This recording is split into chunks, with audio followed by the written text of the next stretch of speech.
Nuclear missile ready.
Nuclear missile ready.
Nuclear missile ready.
And welcome back, ladies and gentlemen, to another exciting Alpha Pro Series event.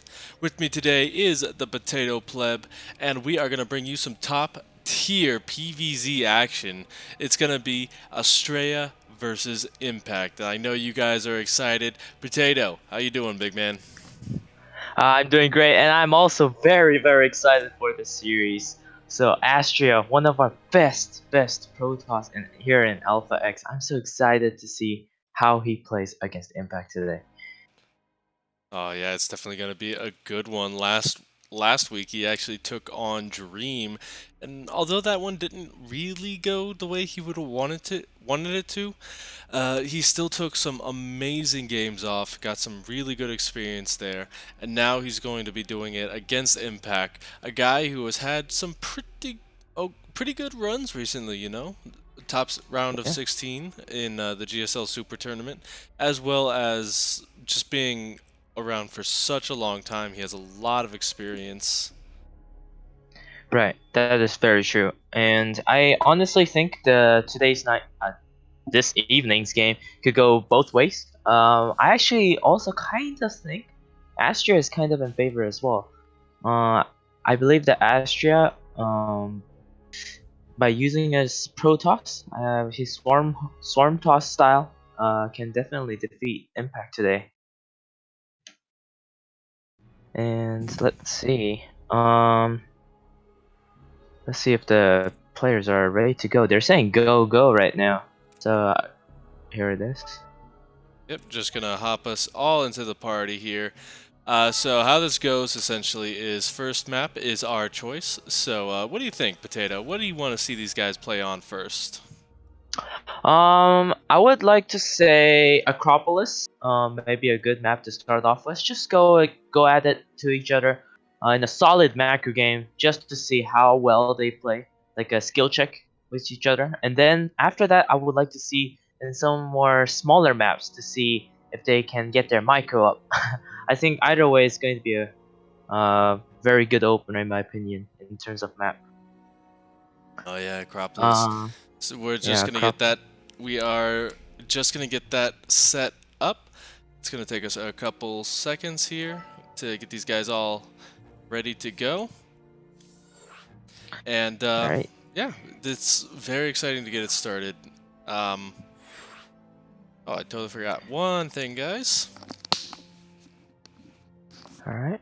Brand recognition, of course. Impact is very, very hyped up. He's like, ready, go, go. Same as Astrea. It's going to be a great game. Let's see.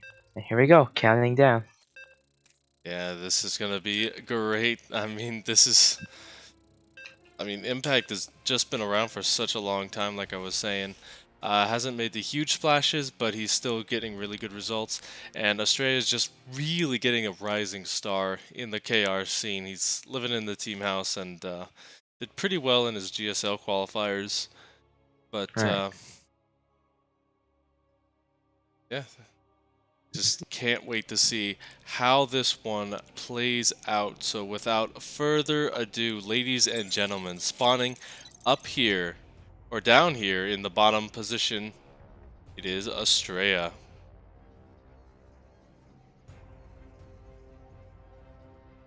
And on the top left corner, it is the red Zerg Impact.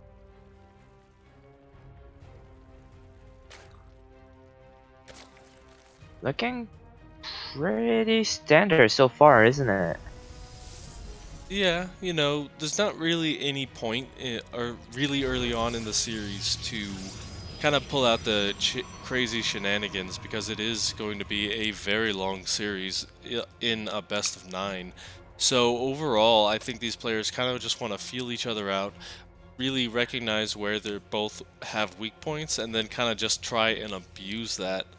Um, so yeah, I think the first Yeah. couple of games we're going to see some very standard, very cheeky play, but after that we're gonna see everyone throw the kitchen sink because as they get going, it's pretty late over there in Korea right now, and the longer it goes, the more these guys are gonna finish this up. That's right. It's currently 8:09 here in the KST region, and I agree with you. I think we're going to see solid macro game in the first few rounds, but then as the game progresses, we might see some cheese.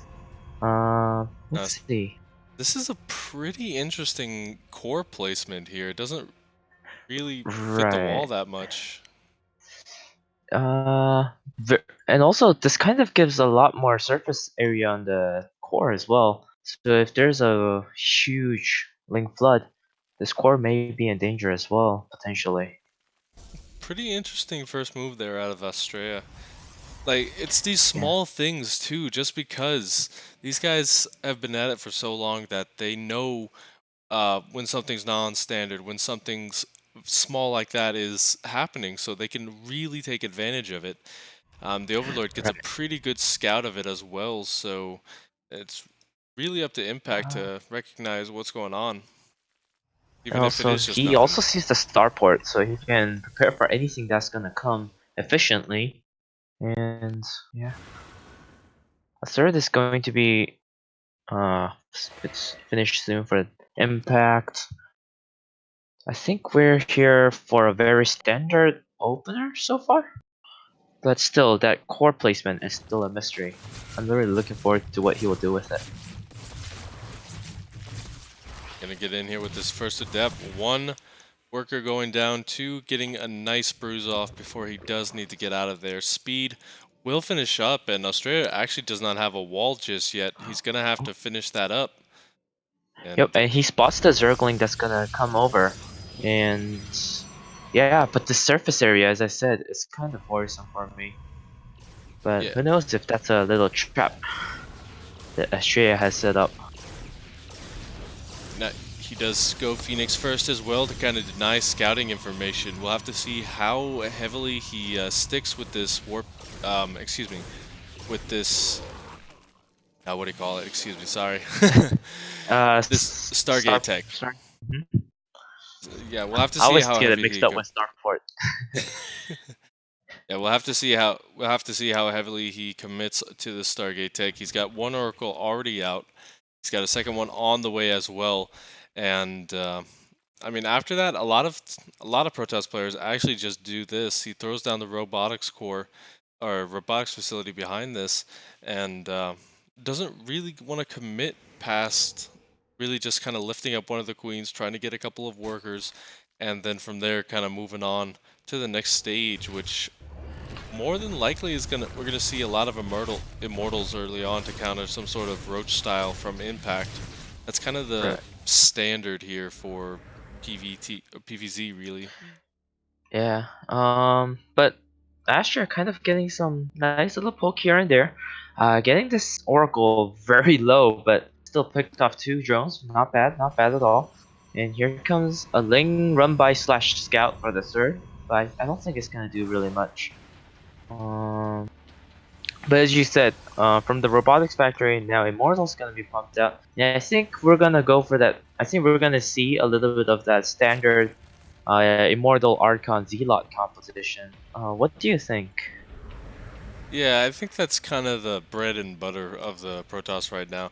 And we do see these Right. Oracles coming in once again. The Phoenix gonna try and run block, but great Oh, focus fire. Actually gonna lose one of those. The second Oracle, not able to get too much done, so he's instead gonna just do a stasis ward. Only catches one of the drones. So not the best damage, but it does delay one drone from mining for a little bit. 6 workers going down, however, throughout all of this. right. I think that Astrea wanted to do a bit more damage than this. And I think Impact is defending pretty darn well, if I say so myself. Yeah, those Oracles not going to be able to get too much else done here as that Queen count has just risen exponentially. It's got the Yeah. Spire on the way as well, so that's an interesting choice, but I do like it because there is not a lot of anti-air with this army. Um, Pretty much it's just these tickle cannons right here, the sentries hanging out. And also, Impact is going to confirm that the Phoenix production has stopped, so I think he's going to be better in terms of build at this very moment. We'll have to see as we do have a very small push out here. A lot of roaches ready to go. The Adepts trying to get a little bit done at this 4th base, but no dice, no cigar right now. Right. I think if there was a warp prism to go with this, I think it was worth trying giving a shot. But since there's no warp prism and no quick reinforcements, I think Astrea has to back off.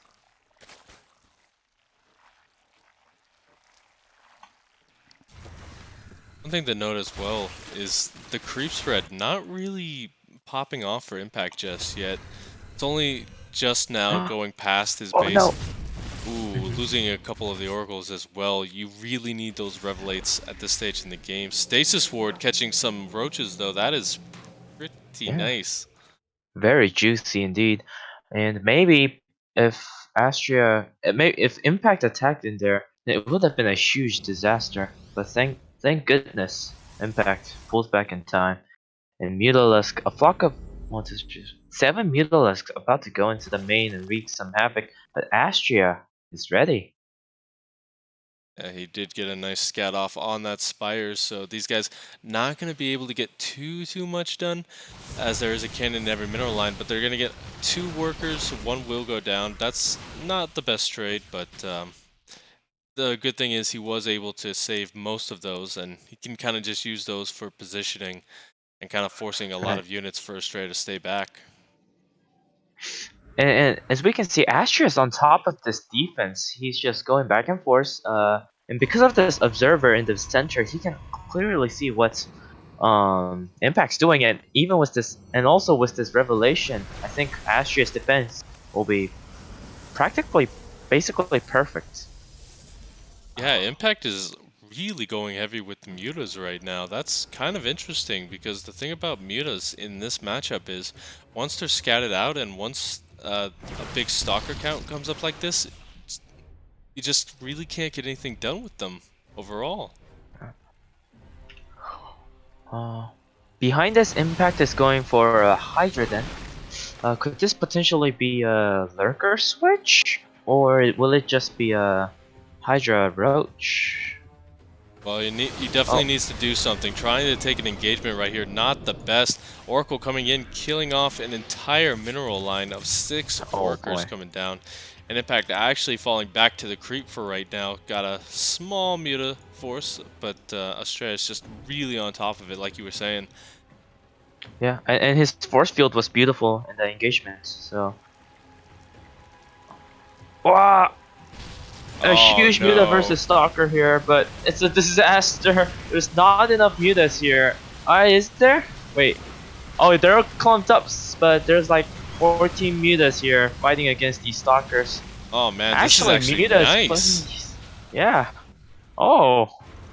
Impact knows the math very well against Astrea, and oh, here comes the huge attack on the front as well. Um, Losing a lot of Zerglings right there, but in the main base of Astrea, these Mutas are still wreaking havoc. Yeah, but they're And starting to Astraea's get whittled down here is the big problem. right. We don't have much Mutas left here, and Astraea's just going across the map and be like, "Hey, you wanna keep the Mutas at my main? Then I'm just gonna go over and kill your main army." But Astrea doesn't want to stay too long and creep, and he's just rotating around just for now. I like this though Hmm. from Impact. This is where it's going to start shining, is these large run-bys just designed to kind of pull back this main Protoss force. And while the Right. meter count has been reduced significantly, he still does have a lot of them. Fort Nexus going down, and while Oh Astrea boy. is trying to stay across the map, he's just about to get full-on zerged right now, it looks like. Some great Oh, force but fields, beautiful but... force fields. Oh... Uh, is this enough for Mastery? I think it is enough. I think we have enough Stalkers here. Yeah, oh my gosh. The problem was Wow. Impact didn't really get rid of those force fields with his Ravagers. So while he did have a great surround, he wasn't able to take advantage of it. Still a lot of Zerg here, but overall it's just getting whittled down very heavily at this point. Yeah, and a very beautiful, beautiful split over there as well against the Bane. And these Stalkers are just shooting down everything, and the GG is called, and Astrea will take the first game. That was a fantastic first game, really showing Astrea's true to form, but Impact putting up quite the fight. Yeah. Impact actually, I believe the Impact did a really good job trying to lower and limit Astrea's economy and trying to distract Astrea from macroing as a whole by hitting him in all places like with Ling run by and with Muta run by. But Astrea was on top of all the defense and he macroed up perfectly, and eventually he just walked across the map with a beautiful, beautiful Stalker, Colossi, and Sentry Army, and was able to take that game. Very well played by Astrea. He's very excited to get this next one started as well.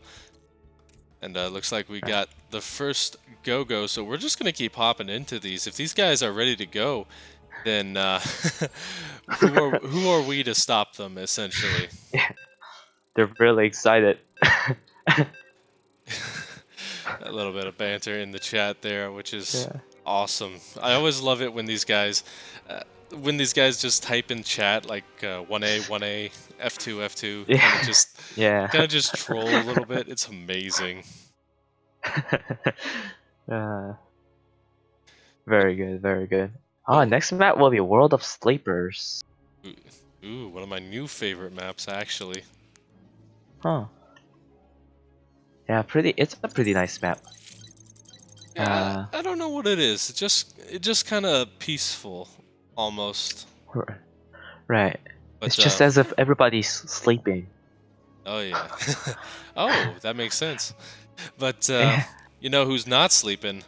This guy in the top position, representing Alpha X. It's Astrea.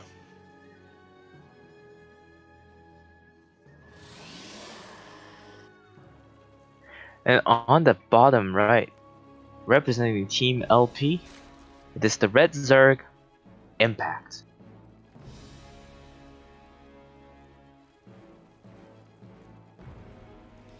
So Team Lao Pao think he just joined that for the Chinese league. Am I right? Right. Yeah, I believe so. The Chinese League is probably one of the places where all the I believe that the Korean StarCraft players are going to, because it's the opportunity where they can truly increase their skills in terms of StarCraft instead of lying around in their home and playing ladder. Yeah, that's kind of the problem. You know, GSL is kind of whittling down because we have the finals coming up here at BlizzCon in a couple of weeks, actually.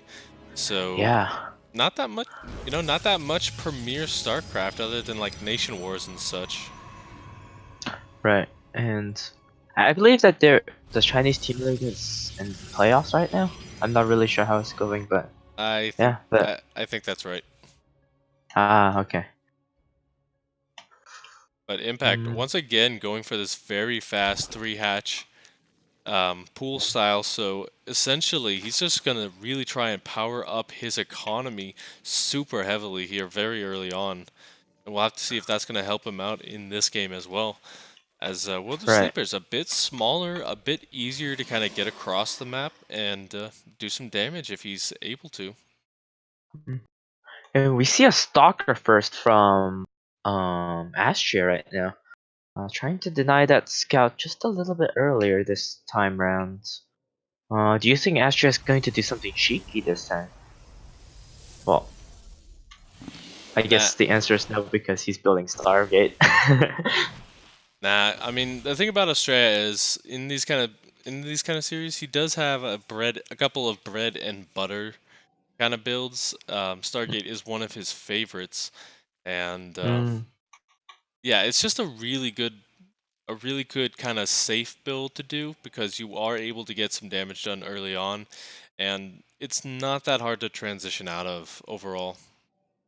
right.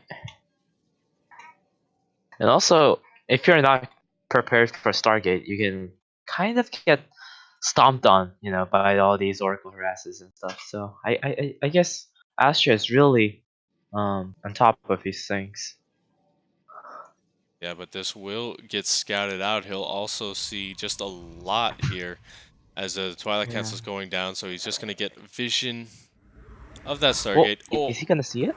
Oh, he barely no. didn't see it. He got all the speed in the world, but he is still blind. Yeah, very true, very true. A very unlucky scout coming in from Impact. But he does know the Oracle is coming, which is the big thing, and he also knows that the Phoenix is not going to be with this just yet. So, like, that's the big thing. He knows the Phoenix is not there, so he can be a bit more defensive. He can be a bit more safe. Once that Phoenix gets out, it's a little bit harder just because your queen can get picked off if you're not careful with your positioning. But Right. yeah, trying to go for another scout here. He does want to see that Twilight Council, but he's no dice.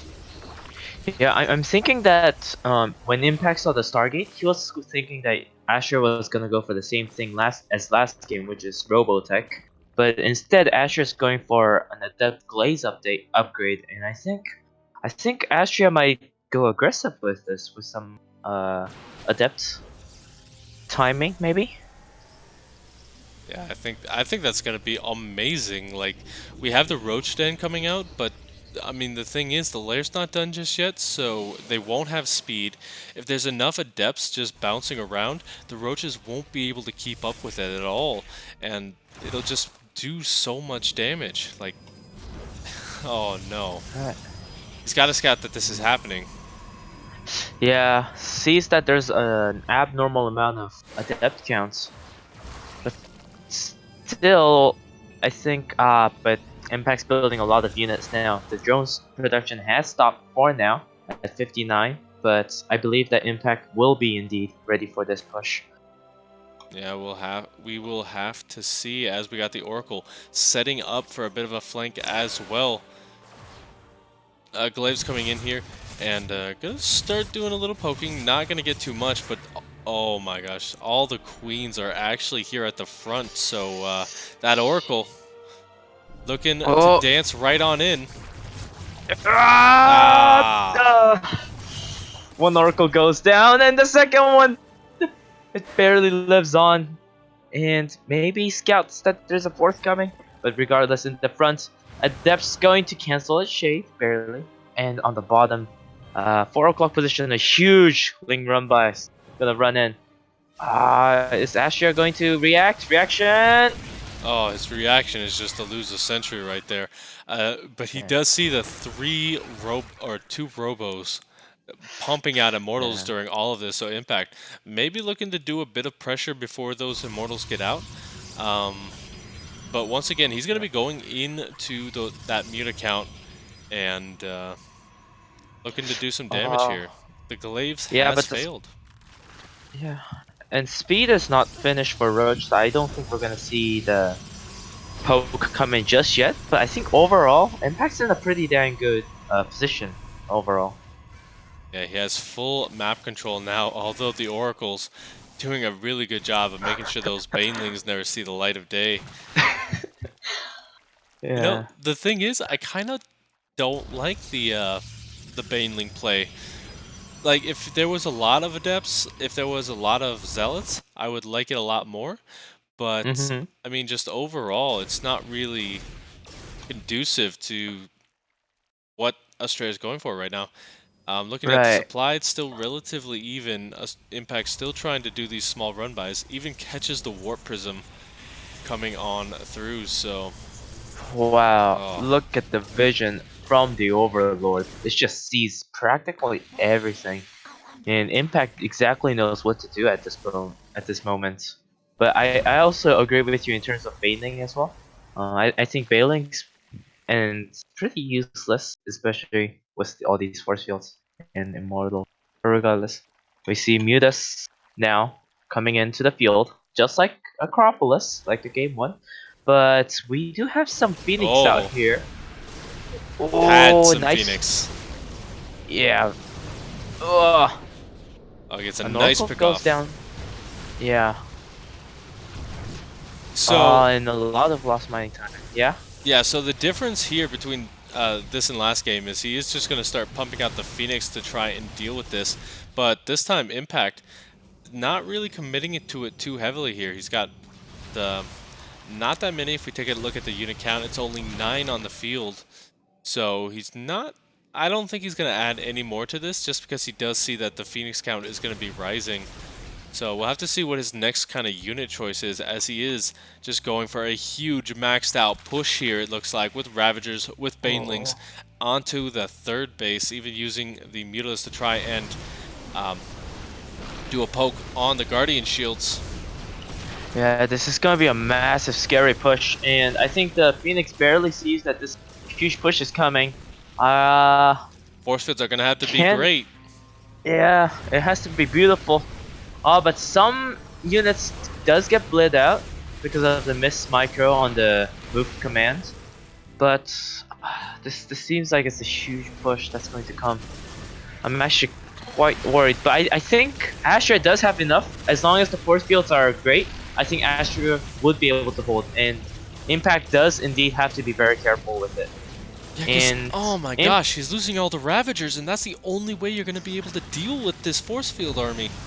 Yeah, but the huge surround coming in from Impact, a very nice surround, and there's not enough force fields. Oh no, the entire Protoss army just gets absolutely decimated. A couple of Immortals, the only thing standing. All the probes went down at the third base, and actually Impact's starting to get picked off here, but I think this damage has just been fantastic. Astrea's back to 50 workers. Yeah, 5 billion IQ move by Impact, deciding to come in from 2 sides. Very well played, and we can see just by the supply, Impact's really doing well. And these are not roach supplies; it's like legit supply. So legit supply. So, fourth base is actually going to be taken behind all of this. He really wants to get his economy back going pretty darn quickly. Right. But Like, this is kind of the point where Impact has to decide, are you going to give your opponent space, or are you going to keep just pushing on the pressure? And I love this. Anytime we get to see Banelings rolling on in is a good day. Yeah, and here comes the Bane drop. Actually, Wow, only 2 probes. I think he got a sentry there too. Yeah. Oh, did it? Oh, but still, overall, losing a sentry is kind of sad, but still an okay reaction. But another huge, almost maxed out Zerg army is lingering around, Yeah, and now and I don't know. it's not gonna be force fields to save him. He's gonna have to rely on the storm. So let's hope he's in Florida or somewhere Right. stormy. First storm's huge Here it on the comes. Banelings. Yeah, very, very beautiful storms coming in, but I think he is indeed going to lose this 4th base over here. But still, a beautiful, beautiful storms coming in, and all the Banes get picked off before it makes contact, but the 4th goes down, and the Ling run by does a little bit of damage of 4 workers, and Astrea just keeps on going behind and behind. As a toss, how do you need to come back from this? You definitely need to recognize that this is a very heavy kind of a Ling Bane army. So the big thing you need to do is get plenty of Archons to kind of soak the damage of the Banelings, and after that you just gotta kind of take those good engagements overall. Losing a couple of High Templars there, though, that is not how you get back in this game. I love, though, how the Phoenixes are just starting to clean up the map in terms of that vision. So, I mean, overall, he's making the right moves to try and get back into this, and Impact not really able to kind of push in the final nail in the coffin. But, I mean, overall, Impact is still in a fantastic position. It just comes down to how heavily Astrea can come back. And fighting in this choke point might have been actually a good idea, because he could have just stormed it for days. But I really don't think But he should fight. I really don't think he should fight and try and save this 4th base once again. I think he should just let it go. yeah, and Impact is also setting up a beautiful concave here.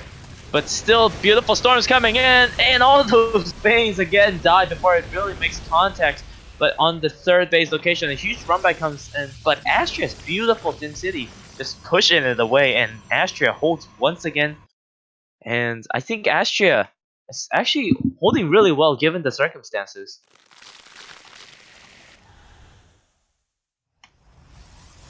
Indeed, indeed. Like, Impact's kind of stuck with this army as well. He's not really kind of going up to any sort of different kind of tech, because he really just can't afford to really tech up while also doing this. Storms not going to hit too much, just going to whiff for now. And, like, Impact, where do you go from here? Your army not going to get much better than this, but look at this huge... Oh my gosh, he even gets the probes to recall.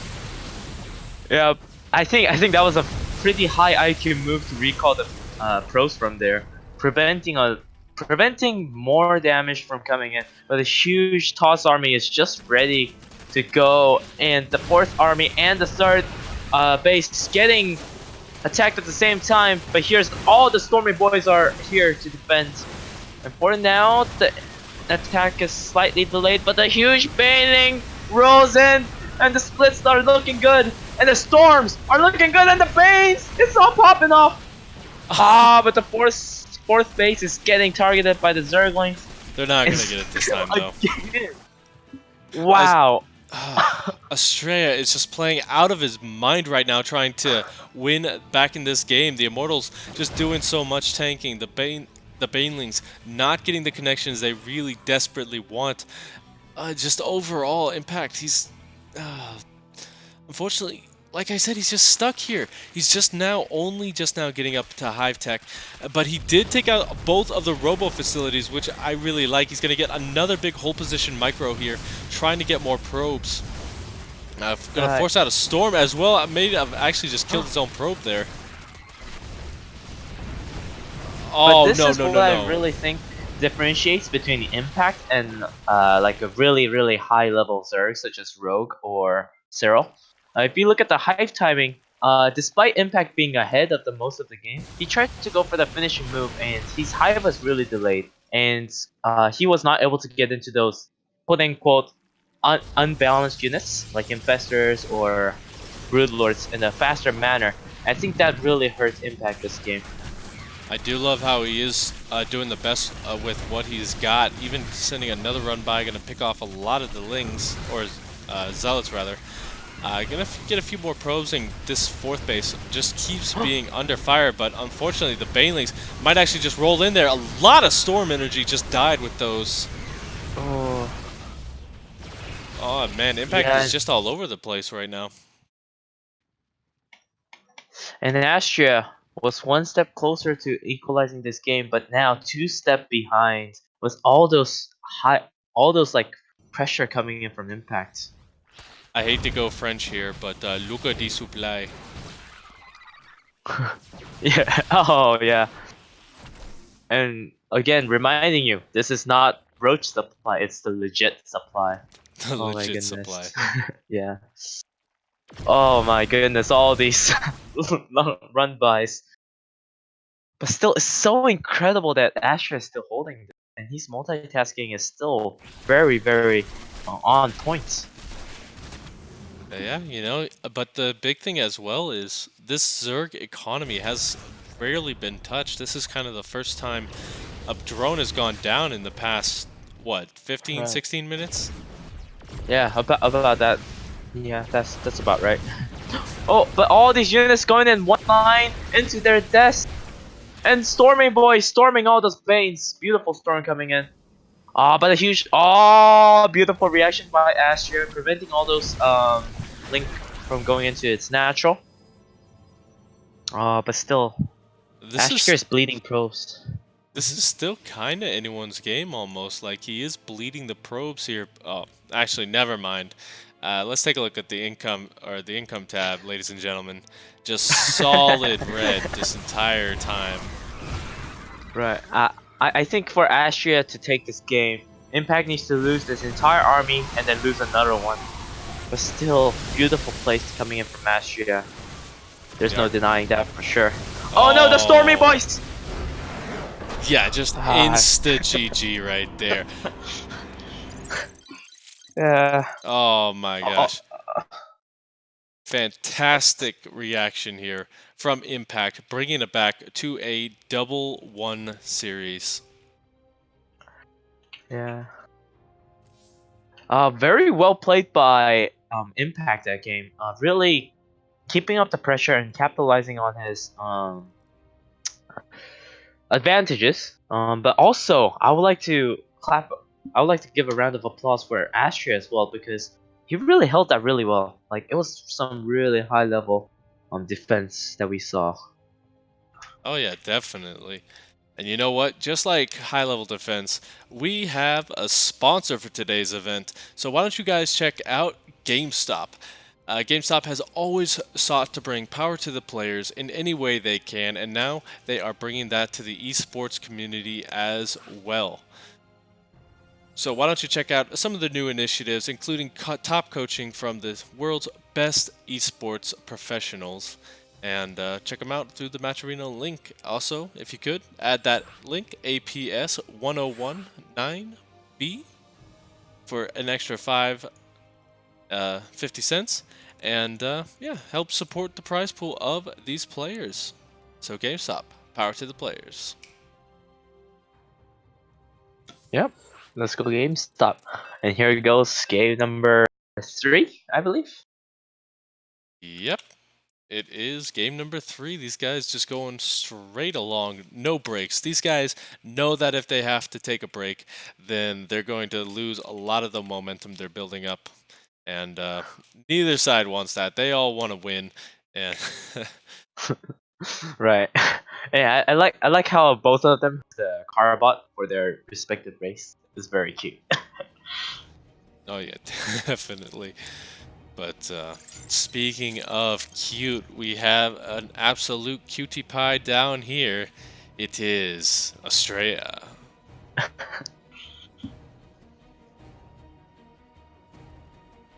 And on the top right, we have another cutie pie who wears big, round, circular glasses. It's the Red Zerg Impact.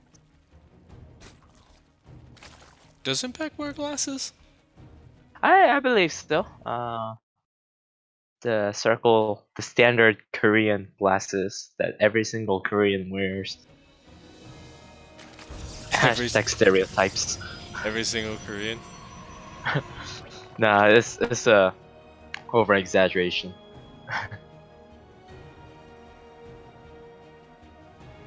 So once again, we see a gasless opening from Impact.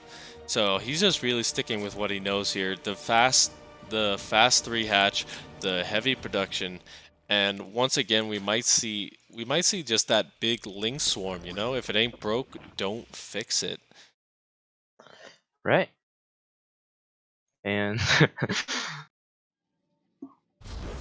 I mean, it's much better to do it here on Thunderbird, I feel, just because you do have a bit of a safer, a bit of a safer third base expansion to go to. And mm, yeah, just overall, I think this is kind of one of those maps where Zerg can take advantage of that early game economy very easily. right. I'll be honest with you. I was actually quite surprised when Astrea picked this map because I would say because of the nature of this map, like the big map and the very defensive third position, I'll say it's kind of like favorable for Zerg. So I'm kind of surprised, but I'm pretty sure that Astrea would have a beautiful build prepared for this, Yep, which and is the Stargate. yeah, we got the Eye of Sauron bringing in the Stargate coming in. And yeah, bigger map. It's a little bit easier to get some damage done. And Australia likes Stargate. Yep. It's also going to send this Yeah. adept out, Yeah. but just like most adepts, he knows this is kind of either a suicide mission or going to be a waste of his time because you're going to have Lings out already, and he's just going to get a couple chomps on the armor. Unfortunately, once Right. you get a Zergling chomp on the armor, you can't bring it back to the dealer. Like they just will not accept Zergling Oh. chomps. The Shake commits actually. Oh no. Oh no. Oh The no. adept. Ah.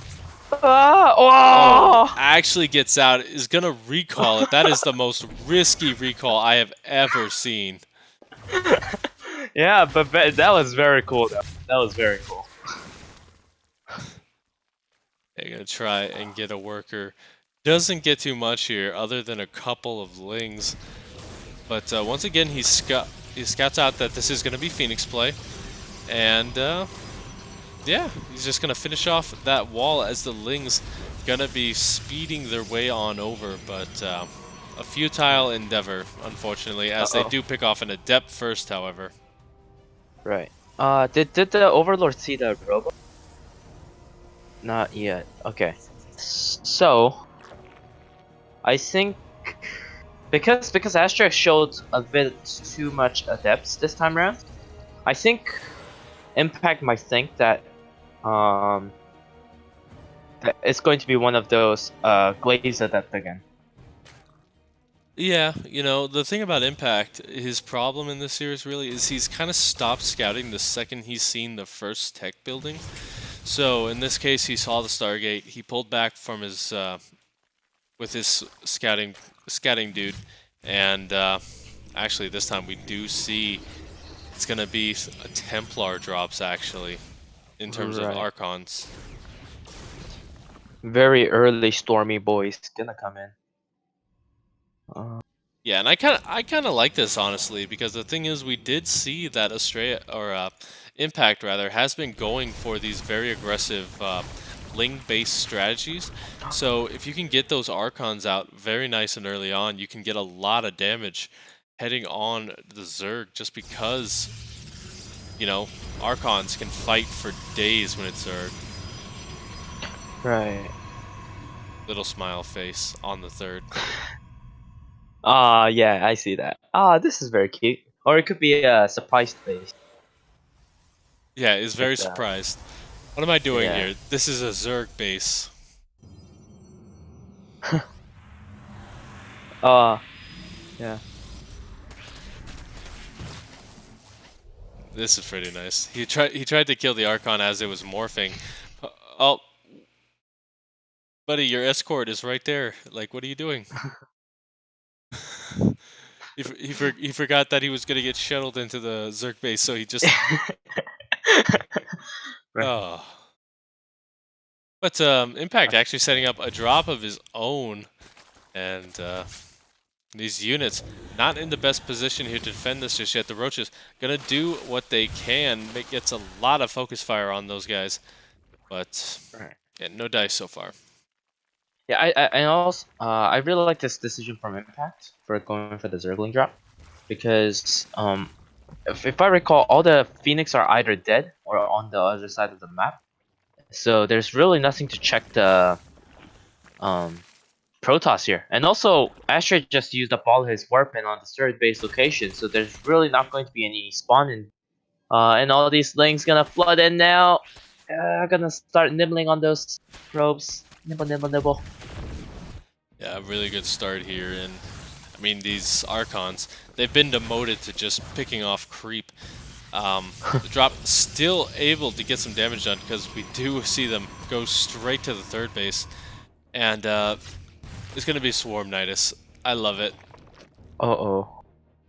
I don't love playing against it, but I love it on this map just because you do have so many positions where you can hide a Nidus where your opponent just can't get to it in time, especially in that third base is so bad to defend.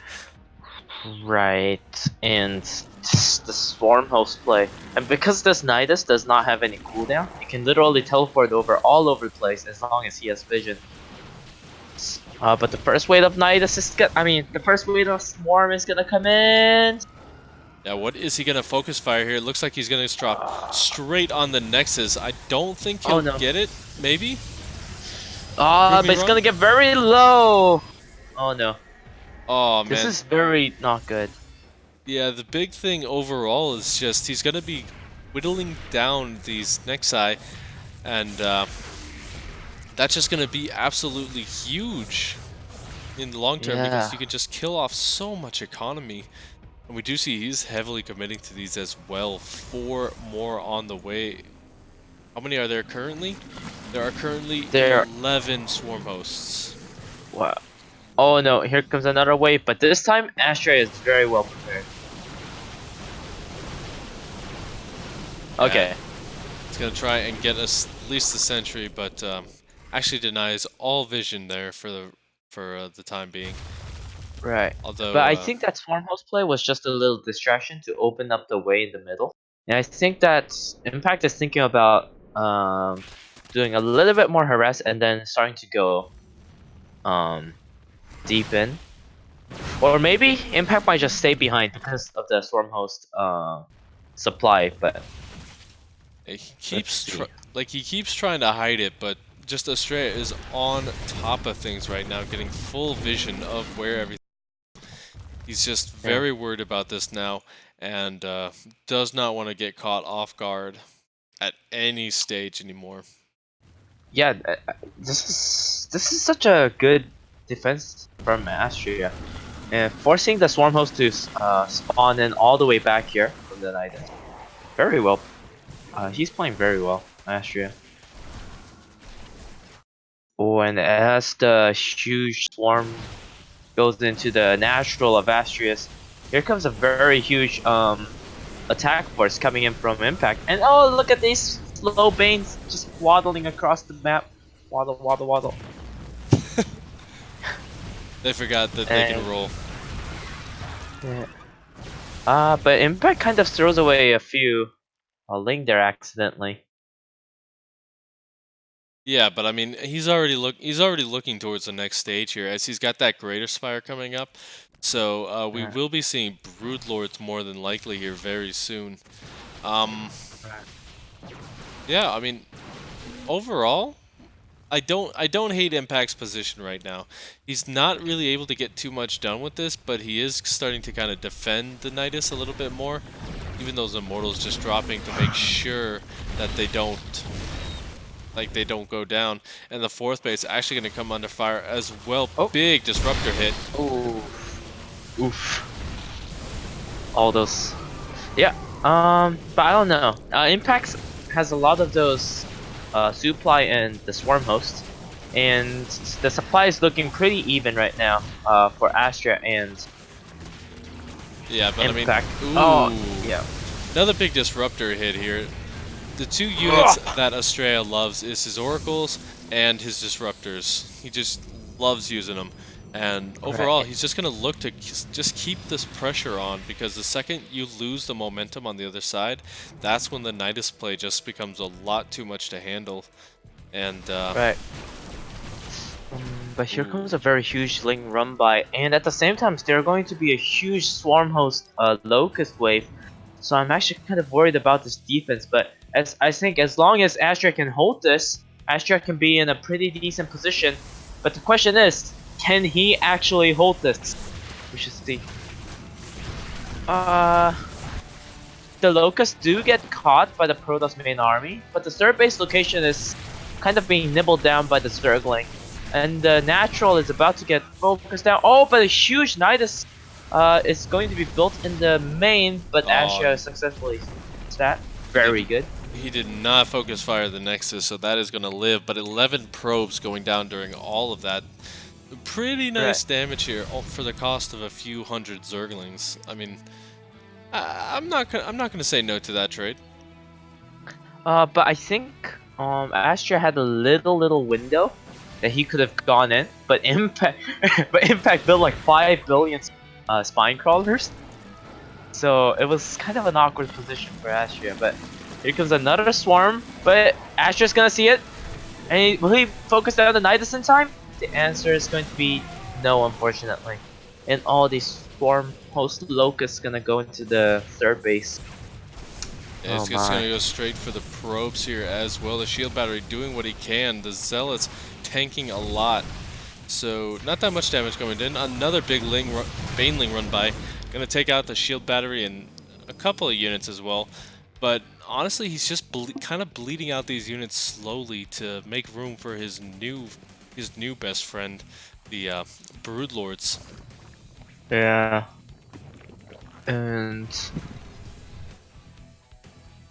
But overall, I will say,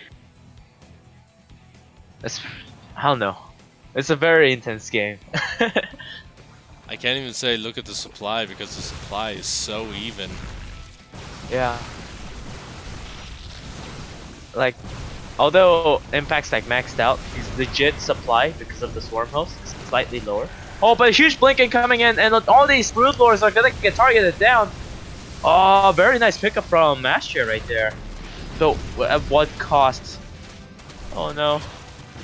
His entire army is on the run now, losing 13 more workers at home. His supply is starting to drop quite heavily here, as that Ling run by just doing so much work to the economy. And I mean, still 76 workers for Impact. He's able to kind of remax very quickly here. Swarm hosts about to come back off cooldown, and there's still plenty of Broodlords on top of this. Only 55 workers for now for who's like that? Astrea, and I don't think Astrea has the appropriate army to go against this as well. He's still on Stalkers, Archon, and Immortals, maybe a little bit of Stormy Boys, but as this Broodlord and Infestor count increases, I really don't think this army composition from Astrea can handle it. Exactly. Both players still very heavily gas starved as well, by the way. But yeah, once again, Impact just keeps sending in these Locust waves, keeps the pressure off while he continuously just builds up this big army. Big recall going down as well. He actually recalled a disruptor. Yeah, on the other side he did a disruptor drop, but the Warp Prism got picked off. Yeah, well, another Warp Prism didn't get picked off in the main base. The Corruptor doing what he can, but the Greater Spire actually goes down here.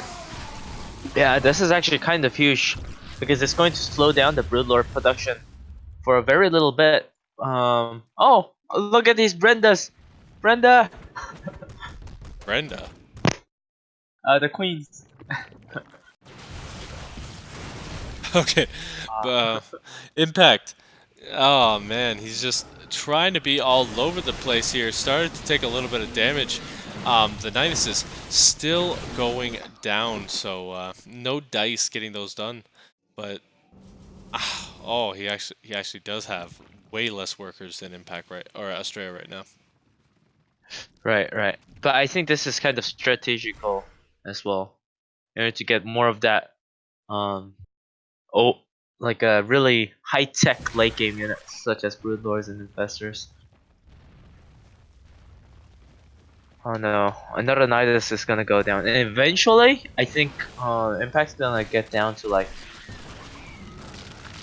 60-ish worker, and then start overwhelming Astrea with all kinds of units, just like what he's doing right now. It's just way too much units all over the map. Big run bys as well here. Gonna try and pick that off. The Swarm hosts get a little bit done here. They're gonna try and make sure this Zealot run by doesn't get too much done. But Astrea finally maxed out. He's finally gonna try and push in once again. But you know, like you said, not the best army for it. And Impact just gonna be all over the place, even picking off some reinforcements. Needs to split Right. off some of these lings, just kind of go to different base locations. And yeah, that's exactly what he's kind of do here as Astrea tries to expand out towards that location. He's just going to get more and more picked off. Yeah, and I would like to see more static defense to be built for Master if he can have the money, but he really can't afford to have the money because Impact's like hitting from all over the place, and Asher's just bleeding units time to time. So I think Astrea is really struggling right. Yeah, and this is just the impact of the game. And pun totally intended. As, like, he's just, oh, big Baneling Oh run by no. as well. So, I mean, Yeah. really, what does Astrea do from here? He's trying to make some moves. He's getting a War Prism speed to kind of help defend, but just overall, Impact just getting further and further ahead with these small moves. Yeah. Oh, is it possible to beat the late game Zerg army without a golden armada? Probably not here, and I mean, the Fleet Beacon nowhere in sight, so he's not gonna be going for Tempest or Carriers, or even a Mothership Core would be nice right now. Just anything he can do, but look at these Swarm hosts. Yeah. Go But for the third base. Impact did a really good job at getting rid of those Banelings and Zerglings and replacing those with Infestors. Oh, but a juicy storm at the Broodlord. Oh, I think Astrea is now trying to pull the trigger. He's trying, but he's having a lot of trouble with it, unfortunately. Yeah. He's didn't lose the third base. One thing I gotta say for Impact is he hasn't really been doing the big, the big focus fire here for the Nexus. Which, if he did that, I think this game would have been over a very long time ago. But the Fungals just doing so much work here. Even a lot of the Storm energy just gonna go down. Those were full energy High Templars that died. Big run by. He's actually split its entire army in half here. Look at this. Oh my gosh, Impact. Just all over the place. Astrea cancels the Neural Parasite, which is a minor win, but Broodlords are just gonna waddle in. And not waddle, but fly in, and recall is forced. I know. Only Infestor army holding this sophisticated Stalker High Templar army. There are currently 12 Infestors on the field, 14 Swarm hosts still. I think at this point you start kind of trading those out as your bank starts to rise. Rebuilds the Yeah. Nidus network. Did that actually get taken out? It Did did. it? Oh wow, a nice pickoff. But then it's kind of a blessing in disguise because he can throw away the storm host now and can like replace it with like the higher tier units. Yeah, and I think that's the big thing. Like Yeah. overall, he just wasted a lot of energy on some infested Terrans. He's gonna try and get a couple of pickoffs here, but the Stalkers do not trade efficiently. Looks like Astrea is setting up for a very cheeky play here, as he's got those probes coming over to clean up the minerals. Oh yeah. Oh, but the Broodlords catches them.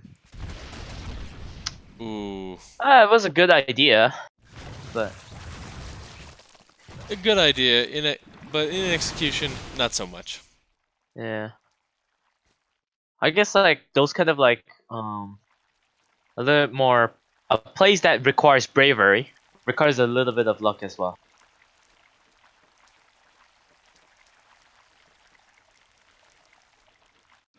Australia, by the way, keeps on expanding during all of this, so the one big thing for him is his economy is pretty darn nice here, even now just starting to kind of dip into his favor and going up from there, Right.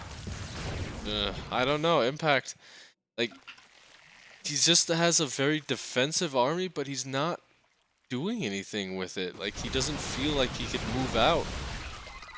I think Impact is underestimating Astra's economy right now, because I think Impact is thinking since he traded well in the mid and the early game, and he's assuming that 1 o'clock didn't exist. Now he found it, but he's assuming that, and I think he's thinking that if he can defend and constantly trade, he might be able to win in the overall war.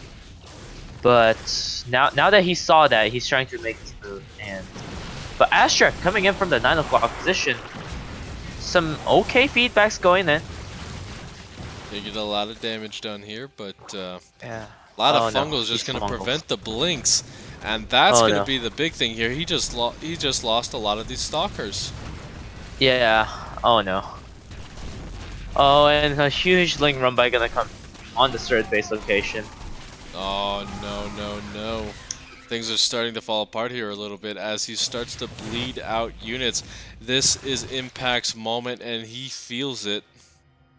Yeah, a 5 billion Broodlord counts going across the map to destroy and end this game. Now the But thing. Astra, Oh, this is going to be a going to the counterattack. top. I think this is the best choice from Astra, because Astra cannot really face the Zerg army up front. So I think the best choice here is going to be base trade, like what he's doing. But Impact's on top of it, and he's like expanding everywhere. Am I going crazy, But or are buildings just exploding on their own here?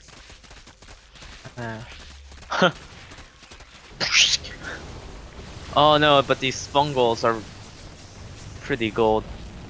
Yeah, the golden Fungals.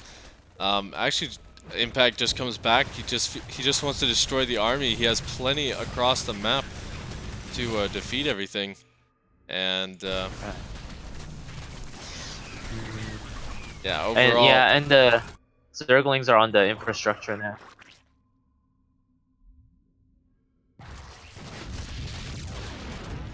Yeah, the DT shrine goes down as well, and I think at this point Astrea is just going to start bleeding units here. He does have a big supply lead, but Oh no. there's no recall.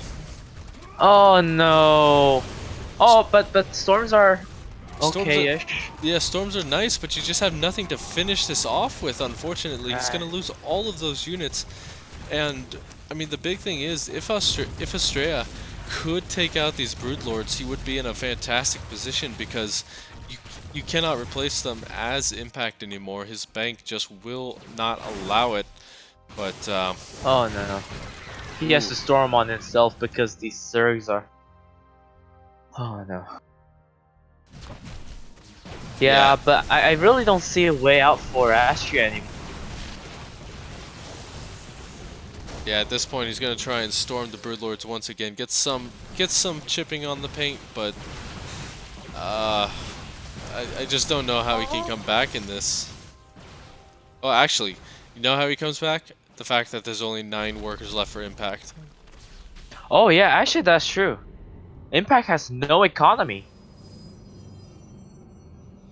Even these Impact actually has no economy. even these lings are way too expensive. Look at that. That's the first time he's actually tried to save his lings in this entire series. Wow. Astra actually, while we were talking about stuff, went around and killed other mining bases, which is very cool. Yeah, look at this. He even has a small hit squad here dedicated to kind of bringing Impact back home. But I don't think Impact really should care at all. Like, I'd say just go for it at this point. If you don't, you're just going to really give way too much time for your opponent to get back into it. Right, and oh, actually, I love this Void Ray transition. Astrea, if he could build a lot of it, but oh no, No. these Will he have time, though, is the big thing. Storms getting taken out, a couple of feedbacks, not going to be enough. And every unit is so expensive right now. yeah. Oh, Astra's going in to defeat the last mining base of Impact, and we have two workers left. One worker left from Zerg. And Impact forces the Broodlord Investor army to come back to the. This is an absolute monster of a game right now. Oh no, but the Broodlord's gonna get on top of the binding bases as Yeah. well. Needs to take out those workers. He just needs to base trade at this point. But I think Oh, the time for that is done. oh! I think Astra can win this base trade because Oh, Broodlord army is very but then the fungals, but then the fungals. they're gonna kill off all the tech buildings, so this is pretty much Impact's last army. And it's getting Yeah. taken out as the Void Ray is gonna start whittling it down. Oh, wasn't even mining there. Astra really needs to focus these Zealots so that they hit the gas geysers instead of this useless larva. But I really don't think Astra can still win this because of fungals Because fungals, yeah. and broodlords and all those high tier Zerg units. Oh, look at that. He's even just parasiting the Archons to kill them off. Yeah. I like that. And yeah, this army just way too scary for Impact. It's looking like Fungal's going down, just going to prevent the Zealots from getting on top. Where is Impact's last worker? This I gotta know. Is he just hiding out somewhere? It's actually on the 4th base location. Or he was about. He was. Did he? Oh, he just built a base. Did he just build a base? no, it's still roaming around. On the 12 o'clock. Now he's gonna. Ah, okay. He queued it up. There we go. I think that's a bit of a mistake there, actually. But bless you. Thank you. Just like all these fungals sneezing all over the Protoss units. And this is Astrea's last big push. And it is going to get taken out. I think the lack of anti-air and lack of the Golden Armada units what really got there for Astrea. Yeah, just trying to trade out here with these guys. He's gonna finally blink away with that, but it's not enough. The lone Void Rays in all of this just gonna get taken out, and Impact brings his lead to 2-1. What an insane game. I think my eyes just exploded there from epicness. Yeah, I would definitely agree. That very exciting match, and a very exciting place from both sides. Oh, but the Investor Broodlord army. I really do think that as much as it's a high tier unit, you would require a high tier unit to counter it. such as the carriers or the Tempest. But I don't know, carriers are not that good these days. Yeah, that would not be a good idea here, especially since Impact would have just pumped out the Corruptors and been able to just go to town on them. Corruptors just so good versus carriers these days. Right. And And like what Stat has shown us at, I believe, the assembly against Zero. I think that's the best way to play it. But even so, Corruptors and Infestors kind of counter that carrier and Sky Army style. So I think we're just waiting to see that new army composition that might be able to take down the final tier Zerg army. yeah, but guess what, guys? No rest for the wicked. We're going to go straight into Disco Bloodbath as we Woo! got the go-go from both players. So wake me up before you go-go. We're going to be hopping Gotta get right into it. Yep.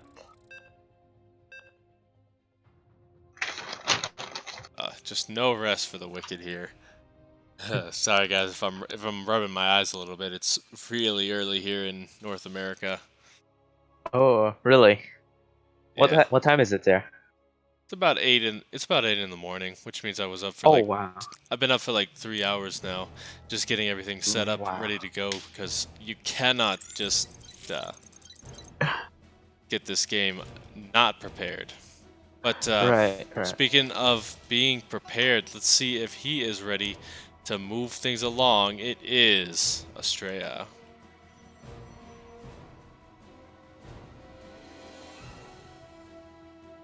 And on the 10 o'clock position, I guess, he showed that he was very prepared by going to the late game and defeating Astrea very closely. It's the Red Zerg Impact.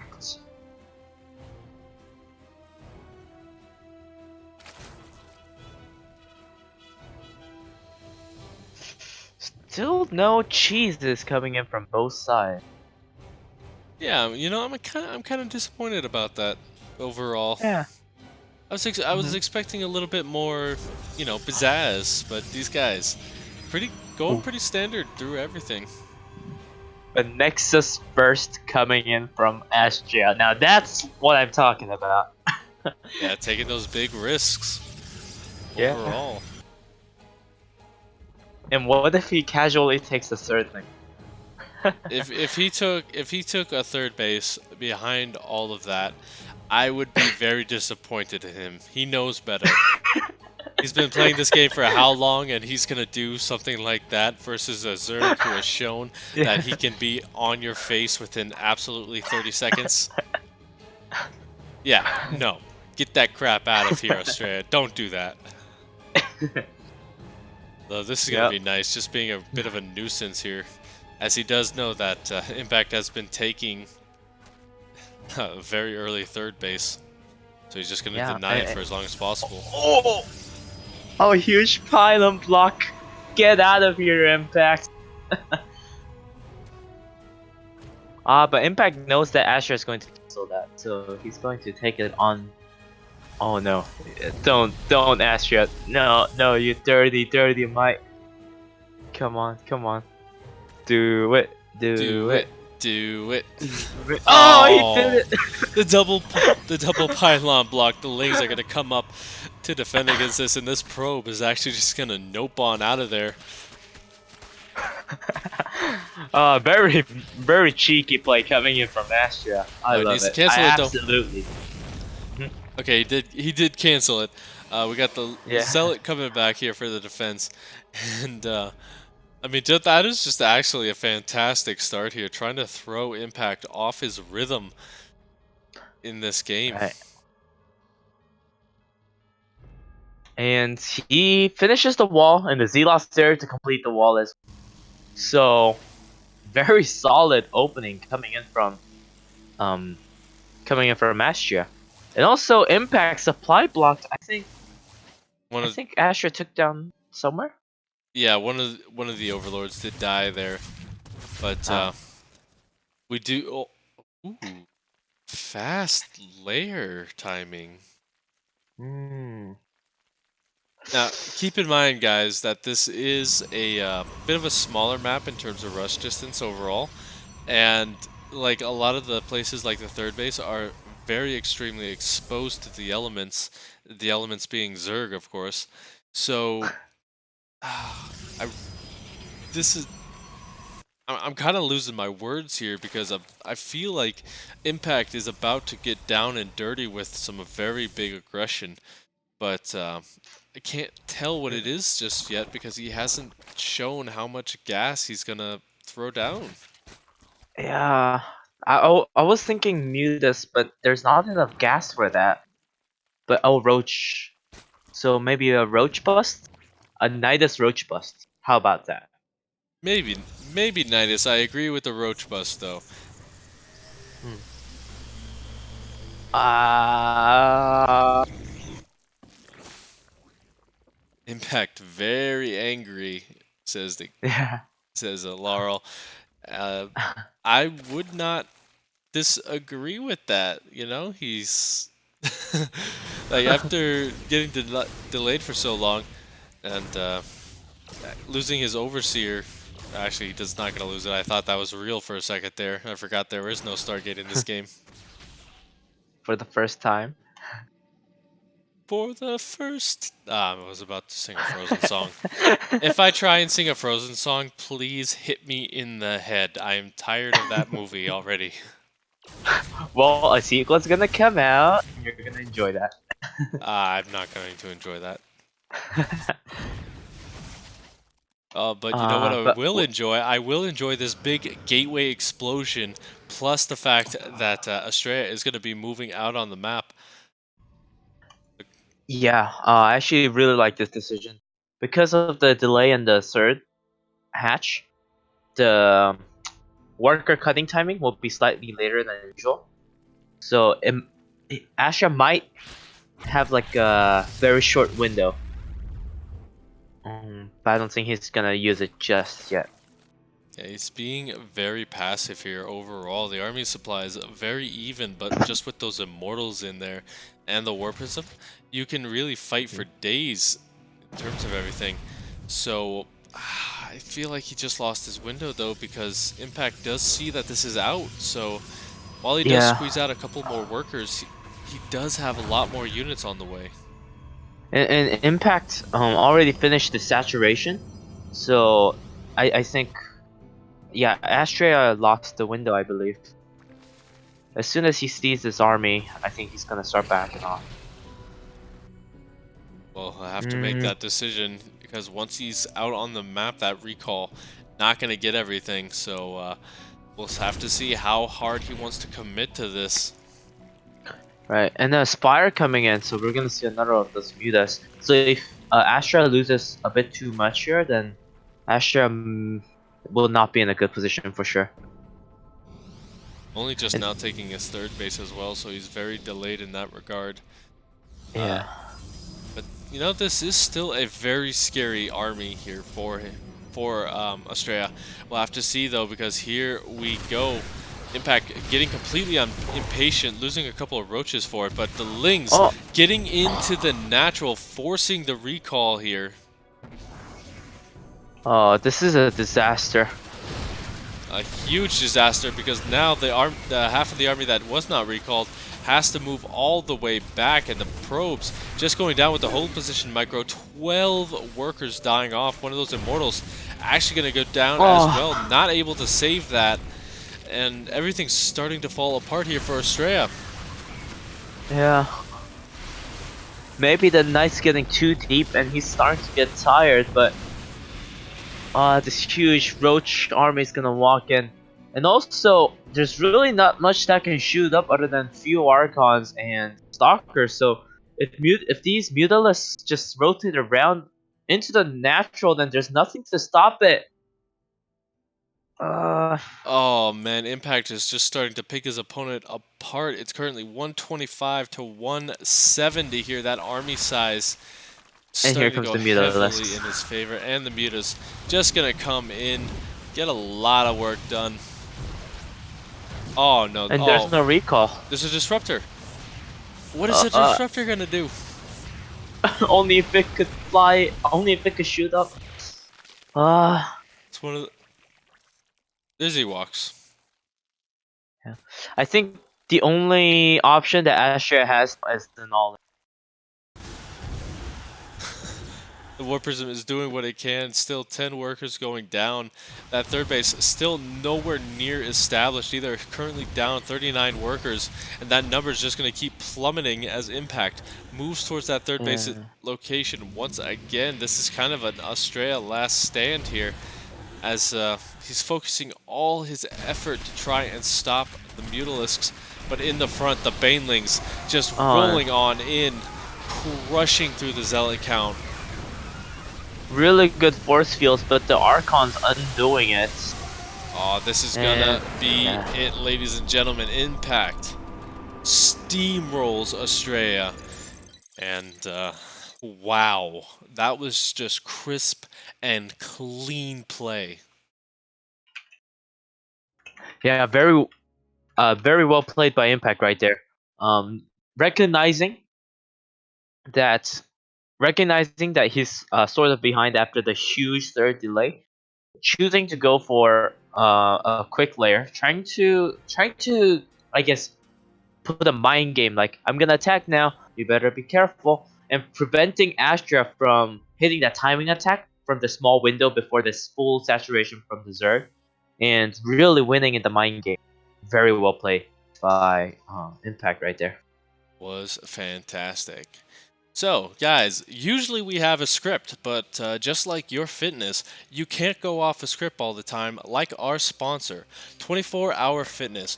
They write the script. They don't write the script for you. They just give you what you need to reach your best potential.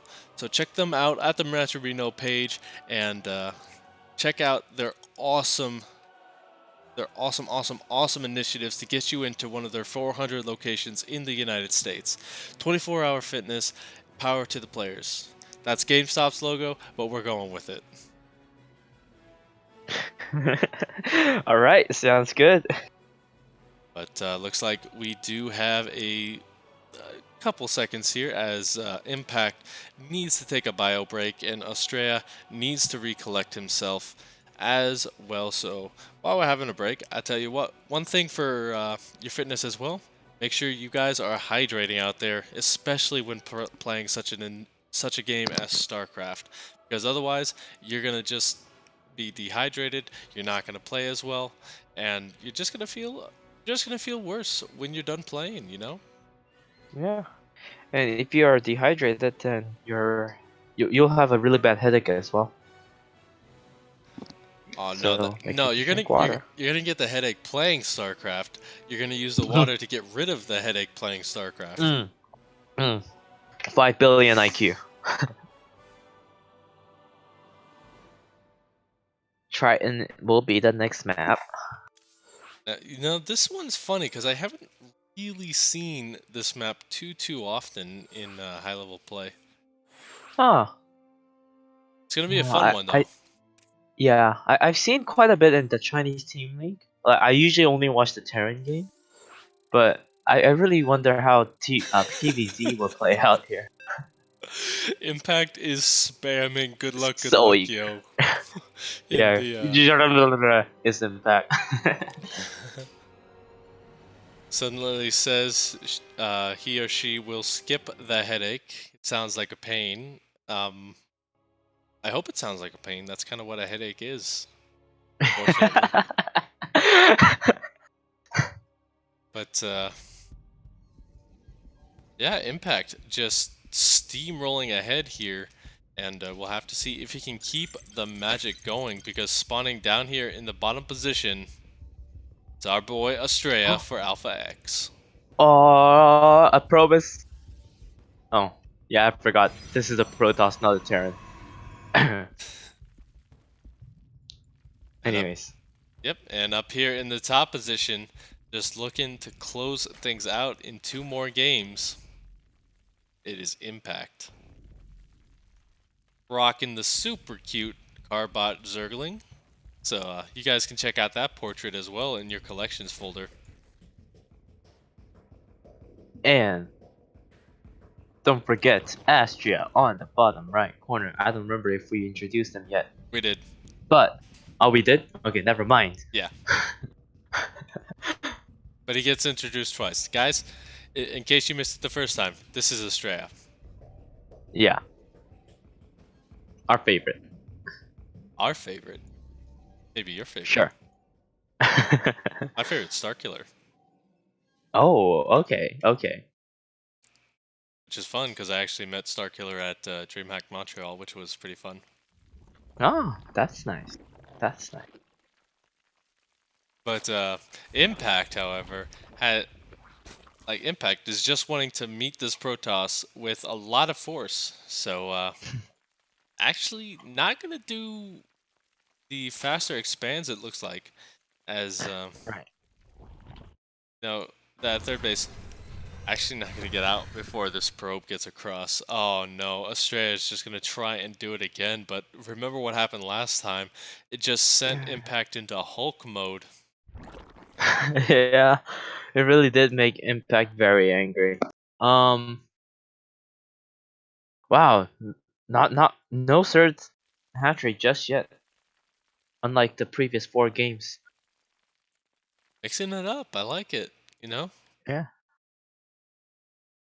It's being a lot more aggressive as well, so just overall, this has been very nice from Impact, and Astrea's starting to struggle to kind of recognize where he's going wrong here.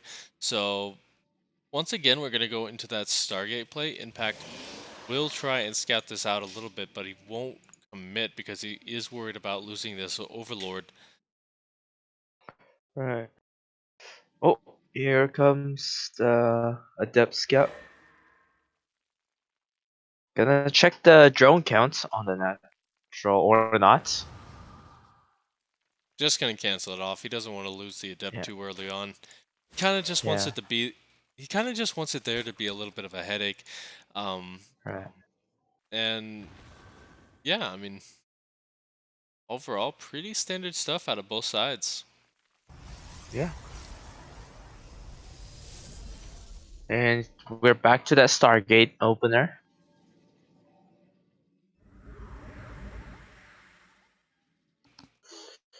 Mm, yeah, it's so standard that there's really nothing much to talk about.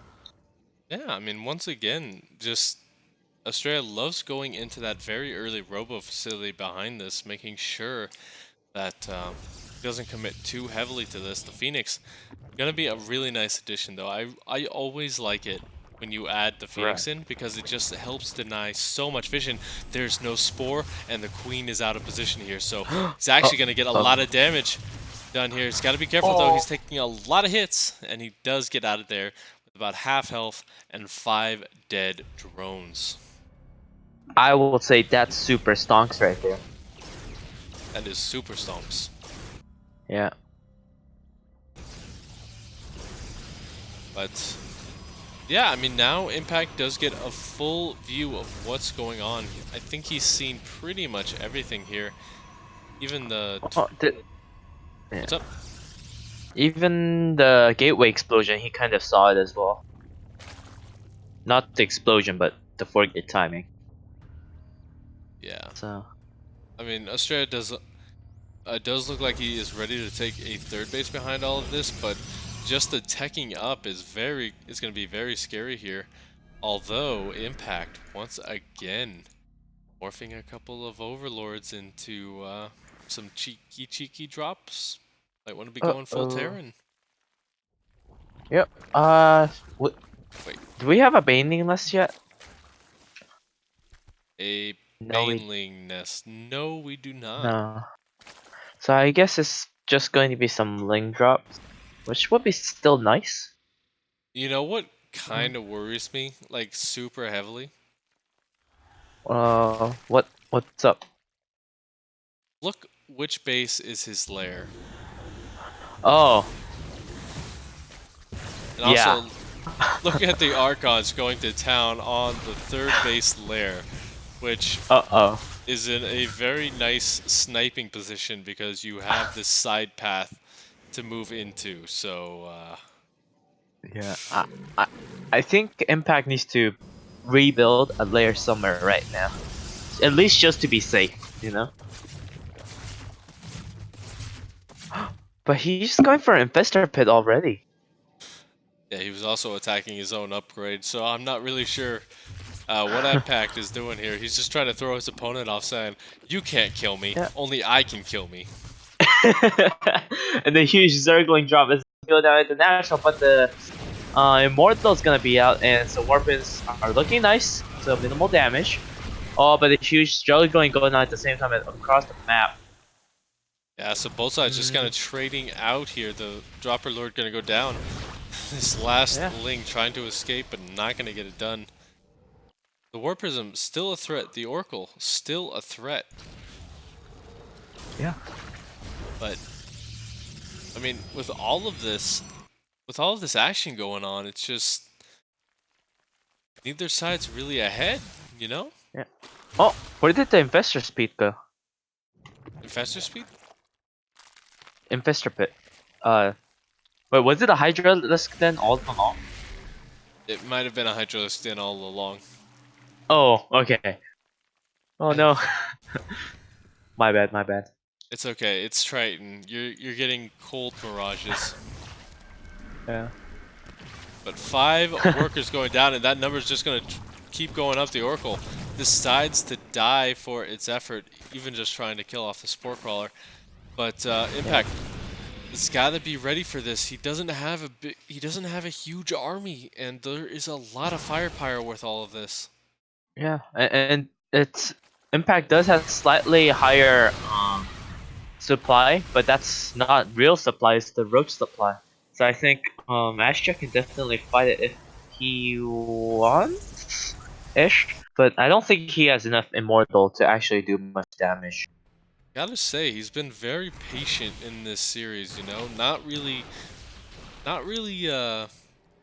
being too aggressive when he feels like he can't take the fight. It's like he's kind of like the AI, you know. The AI will not attack you till it thinks it can win, and Right. it's kind of how Astrea is playing right now. Although he is losing a lot of his windows here because we do have lurkers gonna be on the way, and there's not a lot here that deals with lurkers. Only 3 immortals with this army. That's nowhere near enough. Right. Oh no. And here's a Nidus as well, so I mean Astrea did a good job at denying the Overlord vision, but if a single Nidus can get in there um with like the Lurkers, then it could wreak a lot of havoc. So Astrea needs to be on top of denying Overlord vision.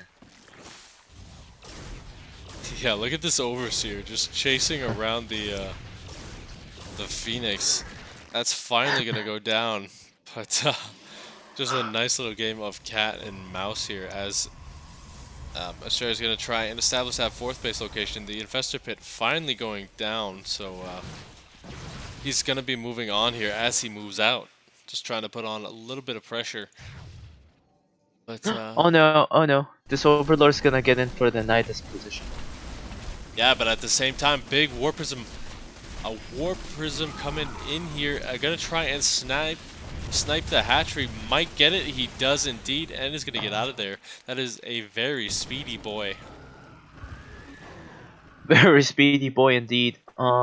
Nothing's gonna pop out of this Nidus just yet. Yeah, interesting location, honestly. Yeah. Especially since there's no swarm host with this army, as obviously it was. Oh, Oh, I'm not going down. looking good for Astrea here on the little 2 Zealot run by. Yeah, I mean, we are going to see that fleet beacon go down and the Stargates as well, so a transition is definitely in the works for both sides here. Astrea doing Yeah. a good job of denying vision. He knows what's up. He knows the second you hear the scream of a giant worm popping out of the ground. You need to get something done. But now it's kind of Impact's turn to have that limit on him. As once those Stargates complete, once the fleet beacon comes down, his army isn't that good versus it. It's a very mid-game army. Right.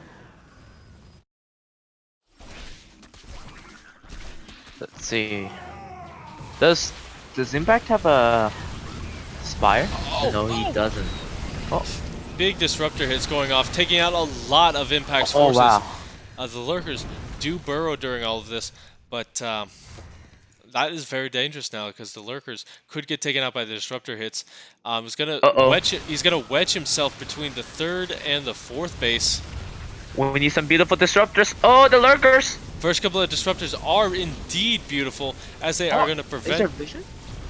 No, he doesn't. I don't think there's any vision with this, but gotta be careful here. Do not want to trade out units unnecessarily. We do see a big run by as well. Going to try and pick off that hatchery. Does not get it. 1 HP. And oh no, these disruptors are about to get picked off. Ooh, one big hit. It's all he really needs here. Because look at that. Those Lurkers nice and wedged together. Action all over the place. Big Warpins coming in on the other side of the map, looking to defend, looking to kind of pull the pressure away from him. I think this is definitely a defensible army, but on the other side of the map, can Impact hold? I think with time, yes. But overall, Astrea did a pretty good job. It's still hard to see who's on top. I think when once those carriers start to get into bigger numbers, once the Archon count rises, I think that would be it. But Astrea's going to lose a base here. 23 workers going down as well. These Zealots, though, still running amok in the main base. Gotta kill that larva. Oh yeah, that larva is going down. Oh. Yeah, I think Astrea is in a much better place because, as you said, he has carriers now. He has the last super high tier unit, and also he just replaced the base by building it on the side. And yeah, that Zealot was going ham on the infestation pit. I love it. But yeah, now Impact is in a bit of trouble here. He's still going with this Lurker base composition. He knows the carriers are out, however. But I just really don't like his army for this. there is quite a bit of Hydras to shoot down all the interceptors. But nice disruptor shots coming in, deleting those Lurkers. That's the big thing. You can't get on top of the carriers because those disruptors would just do a lot of work. But you know, Impact's going to try it anyway.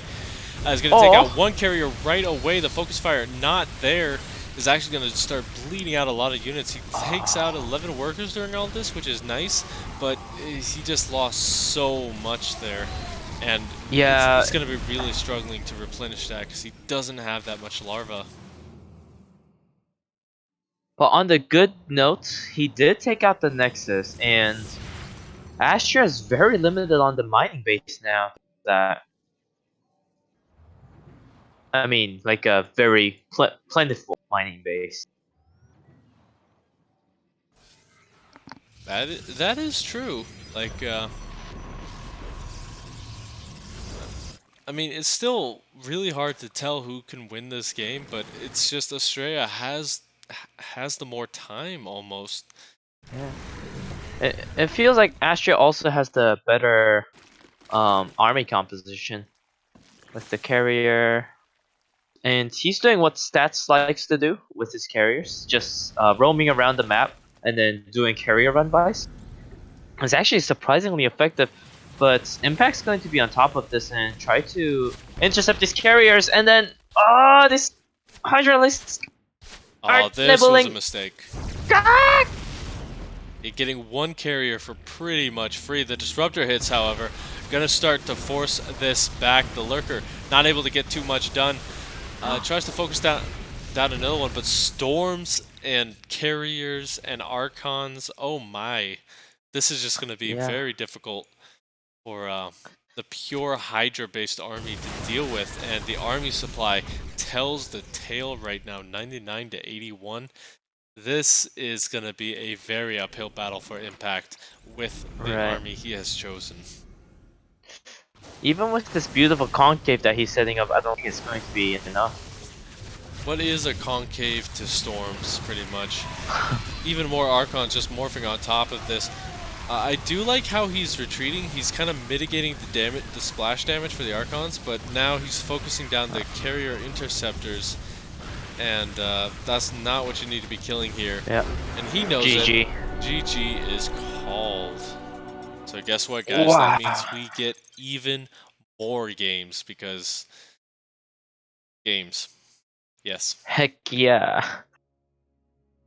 You know what? I bet Impact likes that, because now it's finally his turn to pick a map. Yeah, that's so true. He only got to pick one map, right? Throughout the whole entire night. Yes, he picked. He picked the second map, I believe. Yeah, And he picked the second map. He picked. I can't even go back up to look, because he's just spammed the chat so much. with all the go-go's. Ah, but surprisingly, no go-go's coming in. Oh, never mind. I spoke too soon. You spoke way too soon. Just waiting on Astrea to say good to go, and we'll be getting going. Here it goes. Yeah, while we're getting this going, why don't you guys check out the Match Real page, you know? We got plenty of great stuff going on there, and if you use the code APS1019B, you add 50 cents to the prize pool for tonight, and as that prize pool rises, these guys get a lot more out of it, and I'm sure they're going to be grateful, because, you know, they love you guys. They're playing for you guys. Yeah. Thus the name Show Match. Or Alpha Pro Series. Alpha So, Pro not Series really. show match. Yeah. Yeah. But Alright. anyway, spawning in this top position, it is Astrea.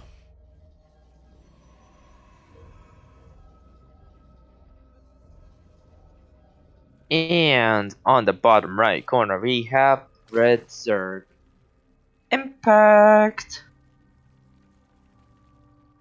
Really making an impact on this series here, as once again he's going to be going. I can't say. Ooh, actually going to be going for pool first here. I like it, I like it. Switching it up a little. And there's actually no scout. Is there any scout on the way for Astrea? Uh-oh. No, he We don't actually see hasn't any scouted scout. this. Yeah. One thing I want to see is, does that natural base go down, or is this going to be a all in? Yeah, I think if a natural was gonna go down, it's going to go down pretty soon. Yeah, like now. Okay, so now, guys, what we need to pay attention to is, when does he cut drone production? Because if he's cutting it at like 35 to 45 workers, we're going to see a lot of Zerglings, and we're going to see them very quickly.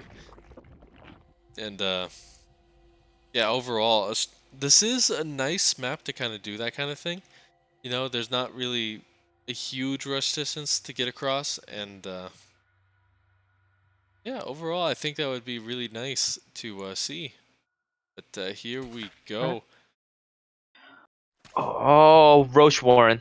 Ooh, yeah, this is gonna be aggressive. But the problem Yep. is, Astrea, I think he's gonna actually scout this out if he's not. Okay, no, he's not. Uh-oh. Yeah, he's gonna go home. Yeah, I mean, he's. this probe is gonna die, right? Why not, like, sacrifice it?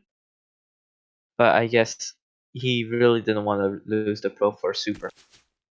Now he does have a nice reaction so far, gonna get the Robo facility as his first, Yeah. tech structure.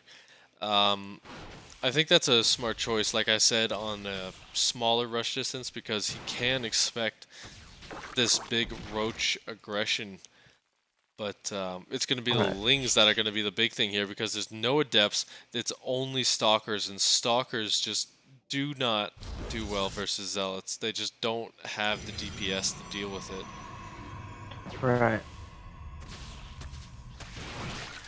Oh, all these Zergs trying to nibble at the Stalker, but Stalker in a good position. Oh, and the Brenda's coming across the map.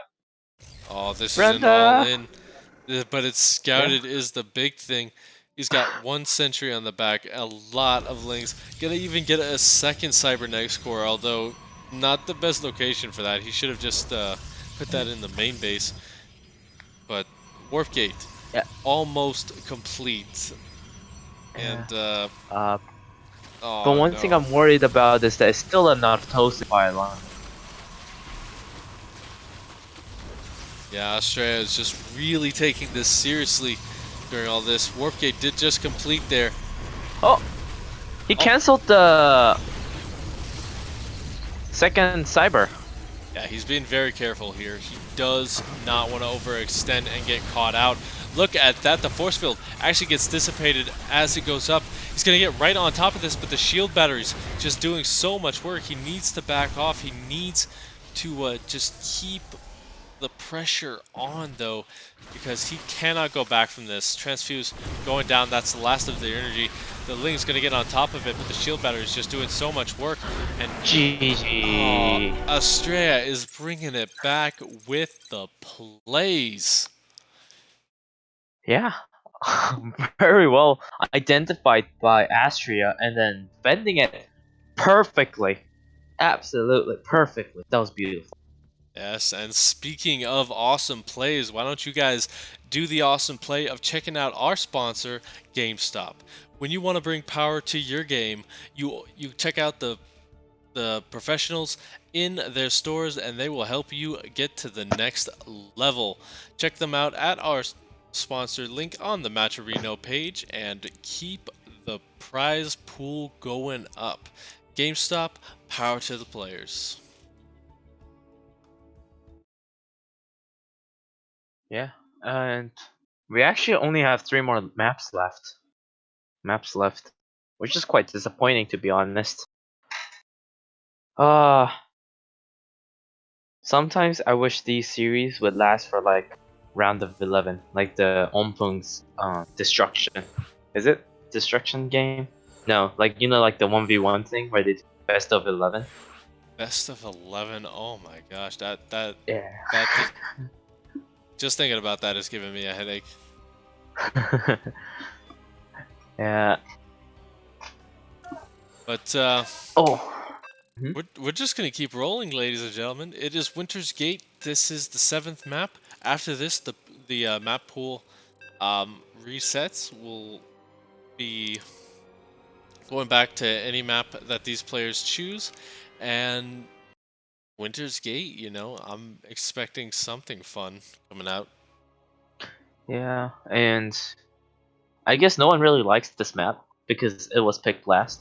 And a lot of the APS, I think, this map is chosen last. I think. So, kind of feel bad for this map. Well, there's just so many maps in the pool. You gotta have a favorite and you gotta have a least favorite overall. Right. I just feel like this inhibitor is not really liked by the players, unfortunately.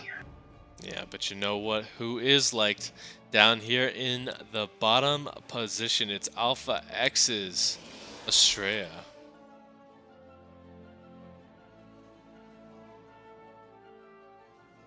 And on the top left corner, we have the Red Zer Impact.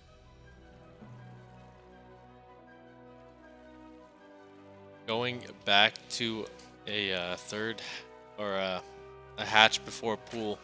Not gonna try anything too cheeky here to start things off, although The fact is, you can still do a lot of aggressive things with this if you so desire. Just because you're throwing down the hatch first doesn't mean you can't cut drone production at 35 and send a big Baneling bust into the wall, or get some roaches out and just be aggressive. You know, just be a Zerg. Right. Zerg is a very interesting race because of the larva as well. You have a lot of options, just like you said. Yeah, we'll have to see how aggressive he does decide to go, because the inhibitor zones are really the only thing that kind of stop the early game aggression, because they can slow you down and it makes retreating very difficult. But, you know, this is a bit of a bigger wall that you have to make as the Protoss player, so, you know, Right. I'm not gonna hate it just yet. Oh, but I am gonna hate how 3 of the workers weren't actually doing anything for the longest time. Uh-oh. The question is, there we go. It actually just answered my question. It's gonna be Stargate once again. As usual, from Astrea. Astrea really likes his Stargate, and he's really good at using it as well, so I don't see why not, right? Yeah, I mean, on a lot of these maps, it's pretty nice, especially since you can get around the inhibitor zones. And I think the big thing is, will Impact have the Spore Crawlers down? Because remember, on the last map that Astrea used Oracles, he didn't actually have any like defense against it. Right. And this time, it's going to be a Phoenix first. Yeah, I like that decision, because he has seen that Impact has been scouting quite heavily.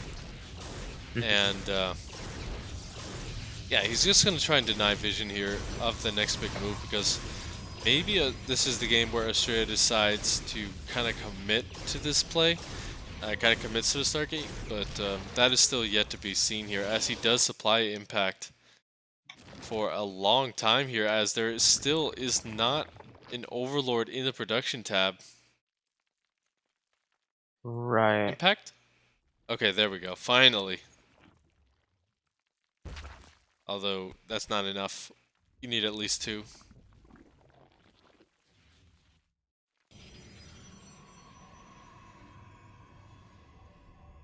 Um,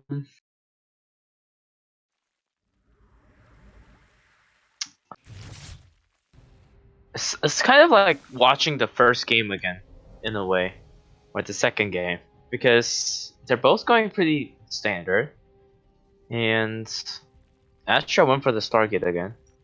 But instead of like the World of Sleeper, he's going to follow it with the Robo Bay, which I think is a safer option, I guess. Yeah, it's a lot safer. Did the Roach Warren actually go down? It does not look like it just yet, so a lot of Lings, and we do have the Baneling Nest as well with +1. So that, I kind of feel like that is for aggression, but it's still a little bit early to tell. The Oracles, however, are going to come in, try and get some work done. No workers going down for all of that. The Zerglings still reveal themselves accidentally with that pylon. Oh, here comes the Zergling run by. Yeah, and I think that's the big thing Impact needs to do Oh, to just keep himself going.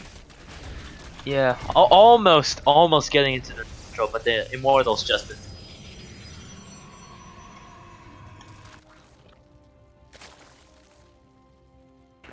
We got a lot of Banelings on the production tab, and Impact is all over the place right now with his units.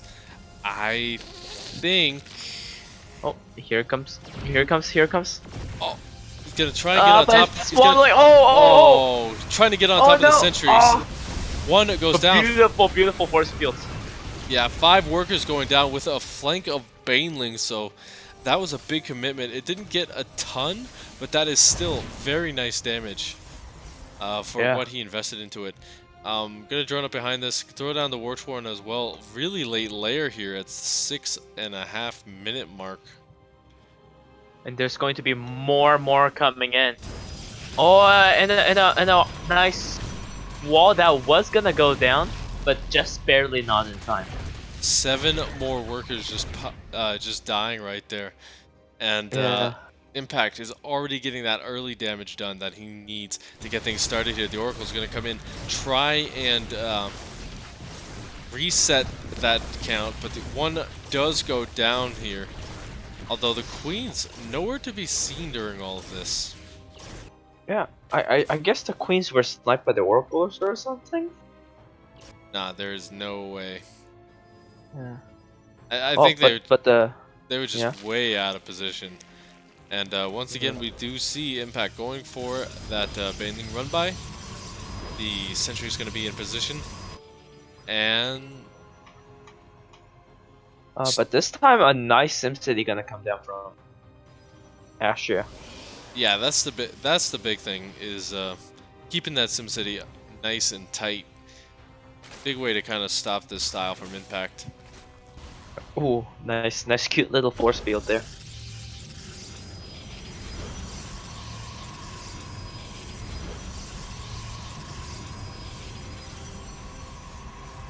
I really like the inhibitor animation on warp and structures. That's very cool. Yeah, Very trippy. it is so nice. It's very fun to see. And you know what else is fun to see? 2 Oracles still doing their best, but one does get taken out. 5 more workers, however, for their troubles. That's not a bad trade. Yeah. 5 Oracles for a And also given the given that Astrea lost a lot of workers in the beginning, I think this really equalizes the damage that was done. Or maybe even puts him slightly ahead. Maybe. yeah. Ooh, nice hive timing. But one thing I'm kind of worried is that these banelings are still waddling all over the place. Does he not have speed? No. He does not. Wow. Yeah. Bit of an oversight here with going for Banelings. But if he can get to the hive tech really quickly and starts not using Bane, then it might be okay. But oh wow! There's a lot of links. A lot of links. Yeah. Actually gonna try and drop some Banelings on top of that, but it does go down. 9 workers, however, get killed off in that attack. So Impact just doing what he does best and just keeps the impact going against his opponent. 4th is going to be going down for Astrea. The 5th already up and not mining just yet for Impact.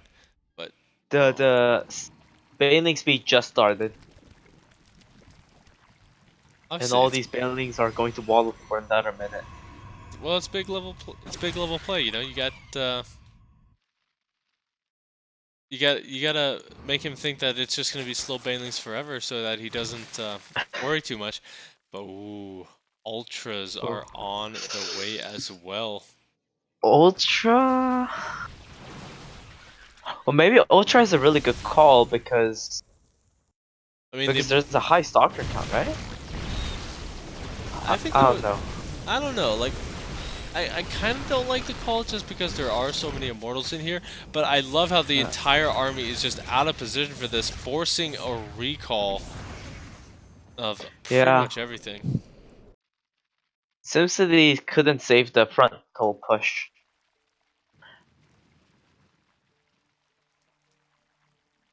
But Astro are going to put some photon cannons and the Zealot to defend this position, so very nice. Oh, Yeah, but this War Prism is gonna get spotted. well, that's nice. Like, the big thing is you do want to see where that warp prism is. You got to keep an eye on it, just to make sure that you know where to position your units. Oh, excuse me, guys. But Yeah, I mean, Impact is just all over the place, and Astrea just cannot move out, it feels like. Yeah. Not until he gets that Storm energy up. Once he gets that, this army gets a whole lot worse. And Blink's Right. coming on down. It's just The absolute Stormy carnage boys here. are now available in the Storm.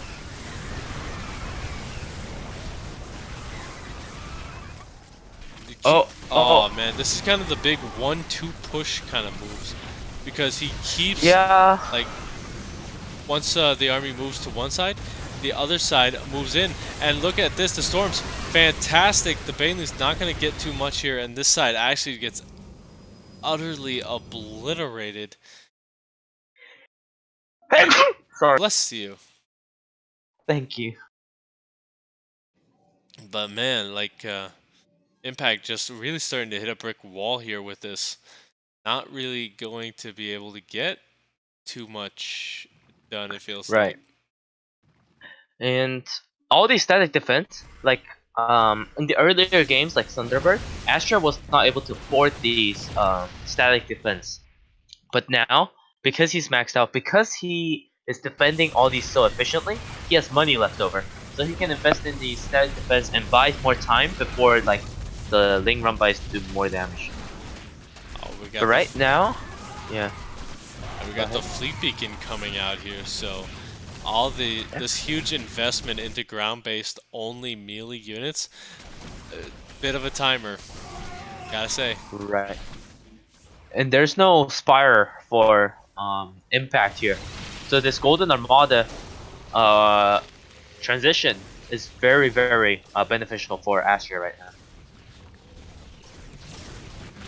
But this Lingba is annoying. It's super annoying. Like, you just keep forcing the Zealot Warp in, and you know, Zealots are very expensive units. Yeah. Oh, still no Storm energy on these guys. They might actually get taken out. The Archon being forced to form, and not being able to build up that energy for Storm is one of the big things that is going to come back to bite Astrea in the Tugus. Right. Is that Warp Prism? Stormy boys are. Yeah, go ahead.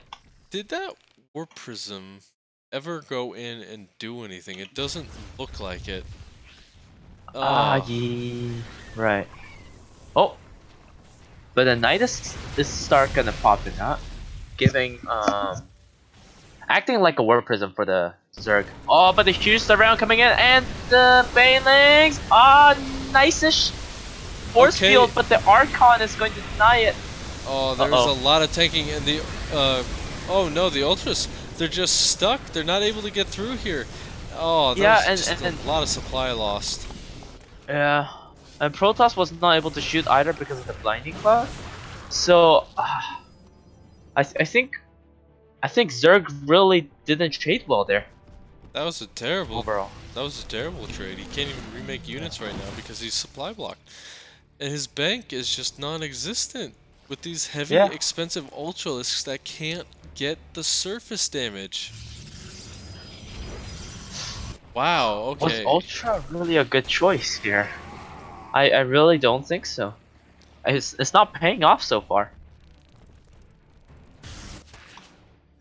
But at the same time, we must recognize the fact that Astra is not going for the star transition just yet. I think it's because Astrea is still scared that the ground army is not strong enough to defend any Zerg aggression that may come. Yeah, exactly. That's the big thing. A big surround coming down right here. Storms all over the Banelings. Actually going to take them all out before the fight even begins. The army's supply just dropping rapidly through all of this. The Immortals going to town during it. Oh my gosh, this might be an overextension from Impact, but he's going to get a trade and a half, but now he needs to get out of there. Otherwise, Astrea is just going to be able to steamroll across the map. Yeah, now he's getting the Spire and preparing for the Brood Lord Infestor army, but I honestly think it's kind of too late now. Impact right now just threw away that ground army, and if you look at the resource loss tab, it's like 10,000. No, Whoa, how do I calculate it? Yeah, 10,000. No, yes. 19,000. Yeah, like a huge difference. 28,000 versus 19,000. Yeah, you get the point. Yeah, So yeah, it's so not. and also, yeah, Go ahead. go ahead. No, go ahead. Oh, okay, and also the Greater Spire is just started, and the Broodlord Investor Army is going to be very delayed. So Astrea, right now we can see that Astrea is like super ahead.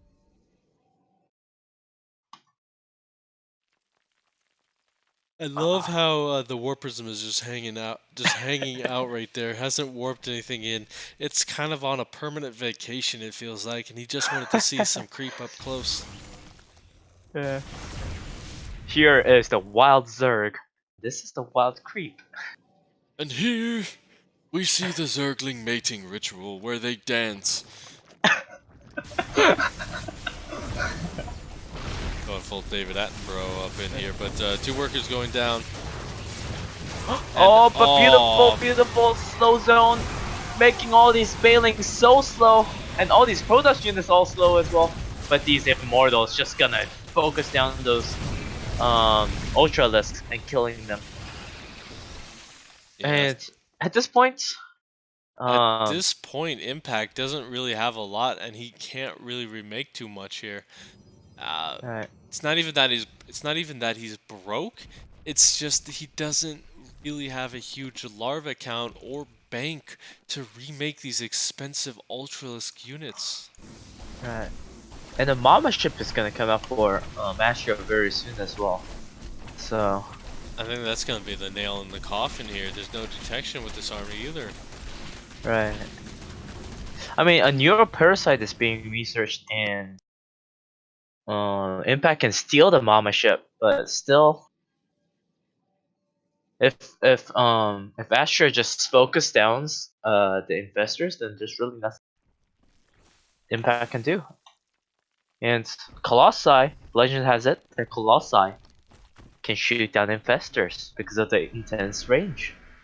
Yeah, you know, I've heard that rumor.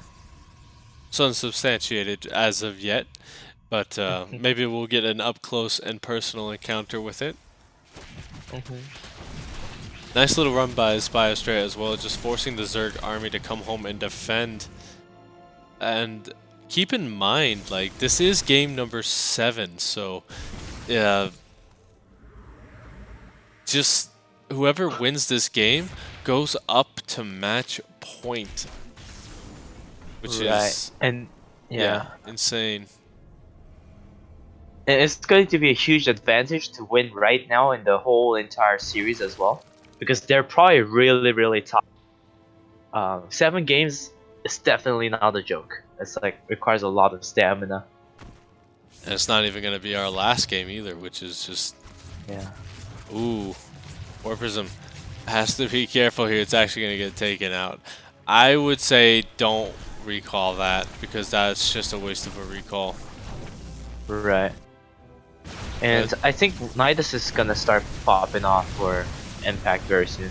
I think he might go for that rogue style Infestor Nidus and start wreaking havoc in the main. That's a possibility, right? But ooh, he can he does have afford to vision. do that? I mean, maybe. Like he does have vision, and Right. like he does need to do something here. He needs to stop the production really of Astrea because Astrea is just going absolutely insane. If we take a look at the income tab, it's Right. just 1,500 mineral difference here. Oh wow. But the Broodlords are starting to pop off, which is good for Impact, but It's just really hard to say here. Astrea has got some units plucked off and it's looking to yeah. do a small run by on that base location. War Prism just being a nuisance as well in the backfield. But I mean, overall, Astrea is just kind of playing like Impact right now. He's all over the Right. place. He's just forcing really Impact to stay on his side of the map, and it's working out fantastically for him.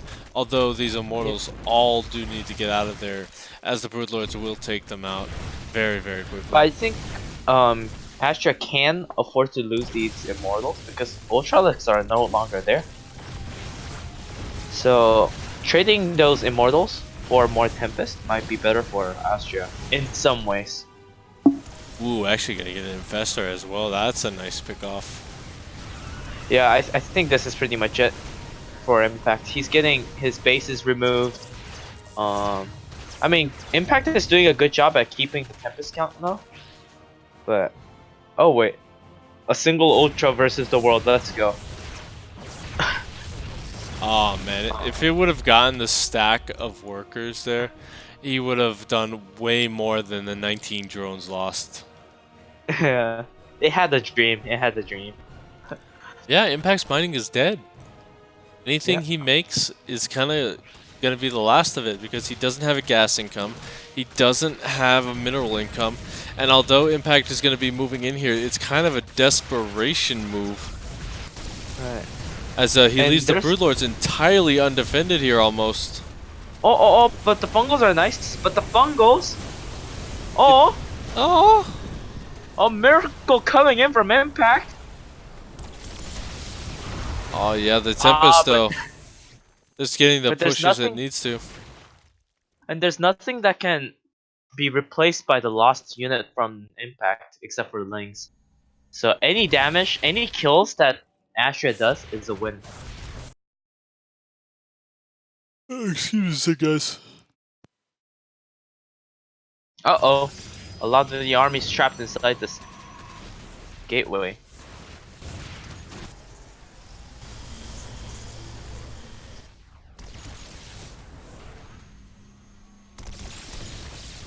Yeah, so Impact gonna be moving in for one more kill. He still has a scary army, and actually the fact is, a lot of Astrea's army is divided, but will it be enough? Looks like he's getting whittled down very heavily here, but the Broodlords coming in, trying to do something. The Mothership Core is in position, might actually get the taken Mama out. ship is gonna die. The Mama ship. Oh no, Mama! Making his own inhibitor field though. Yeah, pretty cool. You know, I'm liking the moves Aw. from Impact though. Just doing this pull you around kind of style is really making Astrea just taxed to his absolute limit here. And Yeah. it's not even just prolonging the game, it's actually bringing him back into it quite heavily. Yeah, the bank is dwindling for Impact. I mean, Astrea here as well. But I think this 2 Immortal, 2 Archon, 3 Archon army can clean this up in the natural as long as he pays attention. And I think this Golden Armada is more than enough to clean up this Northern army from the Zergs. So, as much as Impact is doing a really good job to try to equalize this game, the thing is like the bank difference and the overall trade was more favorable for Astrea, and the GG is called. GG. So Astrea going up to match point. It's gonna be, and he actually does need another break after that. And like, I mean, who wouldn't need a break after that? That was just absolutely crazy. It went on for the longest time, and I mean, these guys have got to be super tired here after this. Yeah, it's 10:16 here in KST region. Yeah, so it's probably getting kind of late for these players as well. And but they're still very well focused, as seen by their perfect macro, their near perfect micro as well. Looking very good. Looking very good. Very good indeed, and we're going to be heading back to Acropolis. So we'll see if Astrea has come back. He did say he needed a sec, so we'll give him that sec. We'll give him that sec, you know. Yeah. We'll give him like 30 seconds, and then we'll just kick him from the game, and we'll declare Impact the winner. Yeah, sure thing. Now I'm interested to see how Impact is going to retake Acropolis. Because the big thing is obviously Acropolis, the first game in the series, it went very well for Astrea overall. And yeah, we're gonna see pretty much the same thing, I feel. But Astrea has shown. Yeah, go ahead. No, I was Oh, done. okay. Okay, thank you. Astrea has shown that he is more than capable of going late game, and he has shown more that he's more than comfortable to go for the late game composition and take down Broodlord Investor anytime. So, honestly speaking, I think Astrea can end it here. Honestly speaking, my personal opinion. Um, Well, but we will have to see, definitely. yeah, we will have to see Astrea. Still not back just yet, so kind of just buying time, ladies and gentlemen. Thank you for your Right. patience, but yeah, I mean, while you're waiting, Matcherino, it's Hmm. right over, like it's right over there in the chat, and yeah, Oops. add some money to the prize pool. It's absolutely free. You do not have to pay a cent. Not even a cent. The only thing you need to pay is attention. That's it. Oh, that's very good. Now both of them are. Now both of them are very good. Yeah, now both of them are spamming the chat, which is just absolutely fantastic. Gotta get in there and hop in right into game, guys. Acropolis, LE. Da, da, da, da, da, da, da, da, da. Astrea. Da, da, da, da, da, da, da, da, da. On the bottom right corner, we have Impact.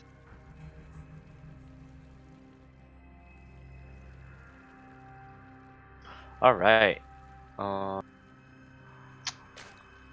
what if Impact just decides to go for a full, like, Ling Bane, Bane bust Yes, cheese?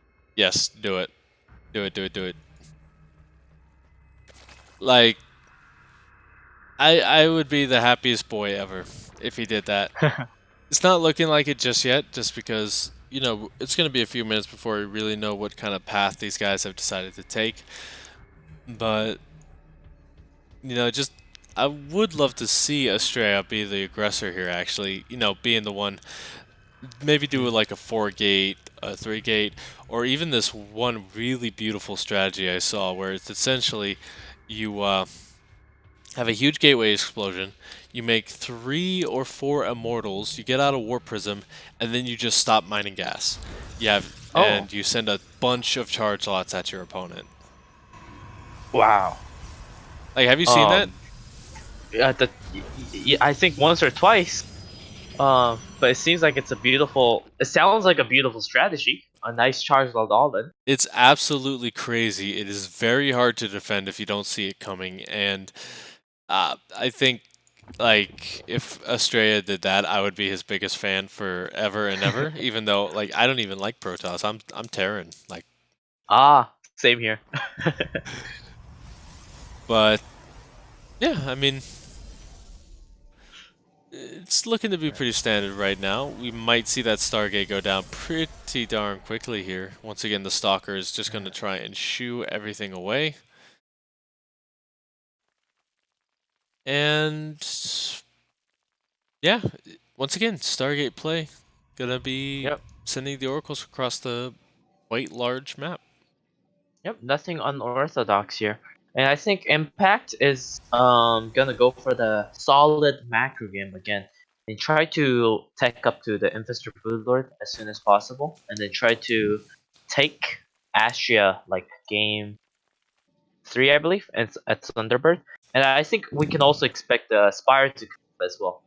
Because so far, Spire has been the best way to shake Astria up compared to any other build so far. So I think we might see a Spire again. Yeah, it would go a lot better than game number one with Aspire. Like we saw that once that Muto account got super high, super aggressive, it just did so much work in keeping Astrea back. It wasn't enough to kind of end the game or keep him in it, but it just did so much damage overall. And Impact showing has shown how good he is with Mutalisks this entire series. And Right. 3 minute A lair layer. timing. I don't want to. Ah, I don't want to say it's aggression just yet, but with the Roach Warren going down, I want to see how many gases he throws down with this. So far, just 3. So we might be seeing something yeah. come here. We'll have also pay attention, guys, to the worker count. I think this is going to be a similar build that he did in Disco Palace. I mean, Disco Bloodbath. But we may have to see. Oh, he stopped building drones at 41. Ooh, So two. that's like the key time here. We also have 20 Zerglings on the way. Uh, He's gonna drop now. He's gonna drop some of them. That's actually not the Overlord you really want to drop. Really want to morph, but I digress. The Oracle's gonna come in. Not much here to defend. but Oracle sees the Zergling count and sees the lack of drone, and something should click on Astra's mind right now and now, because this is going to be an aggression coming in from Impact, but he's building drones again. Well, he's just replacing the 7 drones that he lost because Ah, when you're this like heavily committed to some sort of play, then you need every single drone. It's like the build is optimized for 50 something drones. right. And I think he realized that because of the huge drone loss right there. I Oh, think he this is realized beautiful. that. Like Oh, he's got the Overlord Cocoon coming in, forcing the Oracle's home. Gonna force some probe kills. Well, he can't get into the third base though, which is the big thing. But these links just being so aggressive and so annoying. right. And I think that ditching the aggression for a macro spire, macro and then going to into spire was a great decision for Impact as well. Because as you said, if it's no longer optimized, there's no point in doing it, right? So very very good job. Well, exactly, and I mean the thing is he was on 3 bases and his larva count was nice and healthy. So overall, it is Right. easy to kind of uh, just get out of that kind of funk. And yeah, once again, we're gonna see Mutalisks versus Immortal Sentry coming out. Yeah. But once Just again, like game one. I don't think he's going to commit too heavily. Only Oh wow. because he's not getting +1 attack for the Oracles, but Mhm. they do get scouted. And I did mean Mutalisks, guys. There's no +1 attack for Oracles, but picking off the Oracles is actually super nice, even though he does get spotted here by the. Even though the Mutas are now scouted, and that does give time for Astrea to come up with a defense. Mm, Behind this, just but Hydras. not coming to mute as much mute as as the initial game. Trying to get a couple of pickoffs here, forcing the Guardian Shield to come on out. And yeah, we're going to see Lurkers coming on down. Charge, Yeah. +1 attack. All pretty standard stuff here. But Impact still has plenty of stuff to work with. Right. Like Impact has more flexibility, I think, because he basically has all the tech. So based on the army that Astrea is gonna focus, he can freely change to his will. So I think that's really nice. And also the investor pit timing is looking pretty good. So Hive is gonna be pretty good as well. So I think very soon we're going to see some Pokins and some mid game slash late mid game fight with the Lurkers and Hydras and Witches. And then I think we're going to see a beautiful Investor Broodlord army very soon. And by very soon, about in 5 minutes. Yeah, exactly. And now the Muse can still kind of dance around here, but the Phoenix just too much in number, and we do see a faster fleet beacon, kind of wanting to head off the Hive timing, the Broodlords, the Infestors, and all the late game Zerg units. But you know, this is a big army for Impact, and he still has a heavy supply lead. So overall, we'll have to see how much damage he can get done if he decides to. Ooh. Oh, I actually thought he picked up the I thought he picked up the Templar for Storm Drops. I was gonna be so excited, but nope, just a regular drop. And the Hive is gonna start coming in. And they're both preparing for late game. Yeah, so we really shouldn't see too much aggression out of both sides here, only because they want to be starting to build up.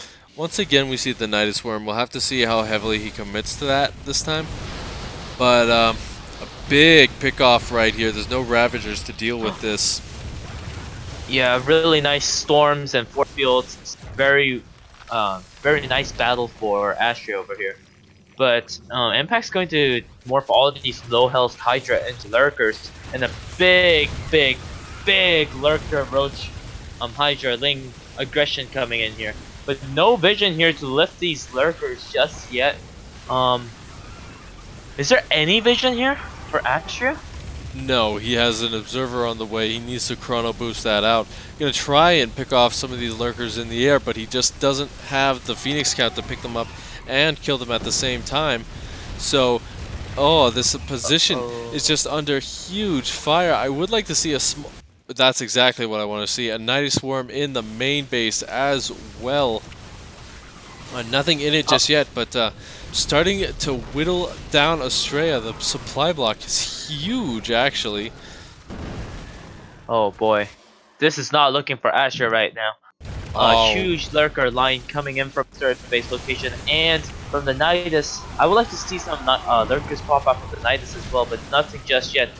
But Night Storm's going to go down, but the lurkers count is just a bit too high, and there's no detection here for Astrea here, and all these lurkers are taking Astrea building down one by one. And I think this is the end for Astrea for this game specifically. We got a game 9. Yeah, we have a beautiful. Oh, but Mama ship is out. Mama, save us all. Yeah, that's gonna do something. It's gonna make sure that these buildings don't actually get destroyed too quickly. But there's just way too much Zerg here. This army, very small for Astrea. It's still very powerful, but his production is just camped right now by these couple of Hydralisks, and you can't really get on top of that with the Moko just yet. And the Phoenix trying its best to lower this Phoenix count. I mean, this Hydras, but still, I don't think Astrea has enough. He just doesn't have enough production right now. There are 3 Nidus Swarms in the main base right now. Oh boy. Impact finally supply blocked a little bit just because he's been losing those overseers. He still has this huge army, and Astrea is just gonna really struggle to deal with this as the lurkers burrow right on top. Storm's gonna go down, but you just don't have the finishing. You just don't have the finishing power, and yeah, that is gonna be it for the army. GG. Game number 9 is on the way, ladies and gentlemen. It's gonna be Astrea's pick, and it's gonna be epic because we are gonna see a champion after this game. But you know what? We can also get a champion during this game because 24-Hour Fitness is sponsoring these guys. So check them out at one of their 400 locations. Check out the Matcherino page. Adds a little money to the prize pool, and you might actually get something out of it, you know? Become the best player you can by making your mind better. Your body will feel great, and you will have your own... Like, you'll have your own body your way. 24-hour fitness. Check them out at the link in the description. That was a very smooth transition. I'm trying. Like I gave up the script just because like Check. Check slot. You're playing against Astrea. Nice. quick. Oh, did the game start? No, it didn't. I guess we can just join their games. Can you let me back in? Oh wait, they're in game. I came out as well. Just a second. Let me see if I can. Did I quit?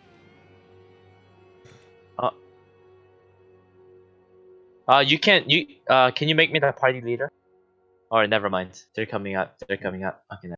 Okay.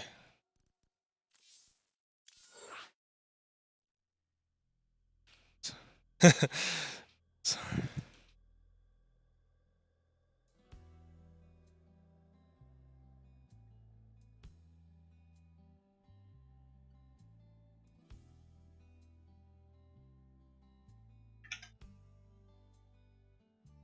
Oh, now Impact's not coming in.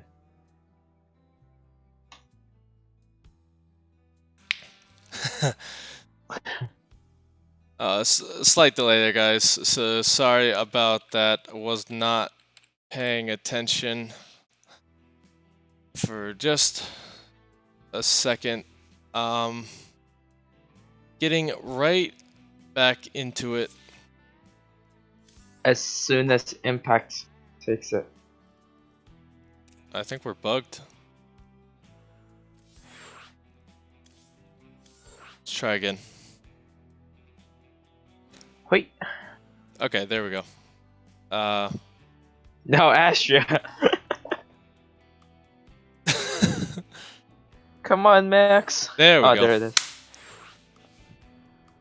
Alright. Alright. There we go. There we go. Go. Good luck. Go.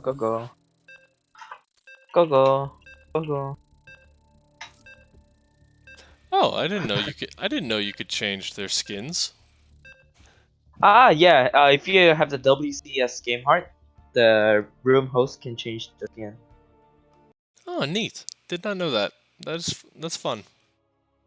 Yeah. So whenever I play in like a low level tournament, I always make the room with the WCS game heart and then give myself a really nice skin. Well, that's what you gotta do, because, you know what? Spawning up here in the top position. It's technically top if you're in Australia. It's Astrea. It kind of rhymes with Australia. Yeah, actually, yeah. And on the top left-ish corner, we have the red Zerg. Impact.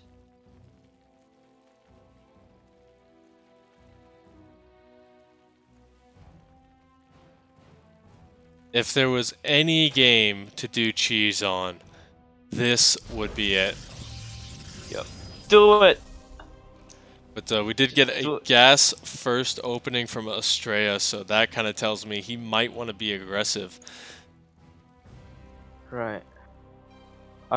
What if we see a double proxy robo? It's a bit late for that, I think, just because you would usually have the probe out on the map. It would be really fun to see, however, so I get that. Yeah, there's still a lot that can happen here. Obviously, you can't tell what's going to happen in a game for the first couple of seconds unless there's some sort of cheese coming out. And, right. I mean, I'm very excited to see. Maybe Astrea just wants to try and finish it off, but he hasn't really been super aggressive in these games is the big thing, you know? Yeah. And that's why I really think that cheesing in the final game would have been a good option as because it will be such a surprise for Impact because he really didn't go for the aggressive style. I think... But wait. Go ahead. It's okay. Go ahead. Nah, I think these guys as well are trying to kind of hide builds from each other because Right. remember that Astrea is competing, has been competing in GSL, and Impact usually does compete in GSL as well. So maybe they don't want to really reveal too much about their builds because if they do, then word is going to get around. These guys definitely talk to each other and to other Right. players, and maybe they just Right. want to win it by macro mechanics instead of showing their hand. Right. That does sound correct. And and that I think that's why this series means a lot as well because it really kind of shows um the skill level of each player, I guess, like the overall macro and stuff. So Well, I think yeah. well, it's definitely been fun. An exhausting series to say the least. Like I'm definitely gonna have to bathe my throat with like an ice bath after this one. But Oh, oh, oh, the wall was not complete. He actually is gonna get in here. yeah.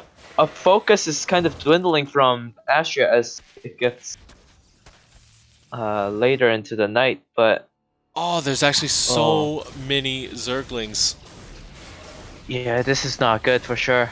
This is a nuisance. But nice little wall coming in for Astrea. Oh Oh! no! He does not get the I wall think he down. missed. Wow. Okay, this is actually huge. The Adepts not around, and look at this. 5 workers already going down, and more on the way. The wall is complete now. Warpgate will finish up. The Adepts, what are you doing, Adepts? Uh-oh. But the thing is, wall completing is not good because Impact's gonna drone up behind this and then go on full macro mode. Oh, this is not good for Astrea. Aw, and he even has to kill off the wall. Look how many pylons. Oh my gosh. Yeah. If he gets supply block within the next like 4 minutes, then he should not, like, he should just go to bed.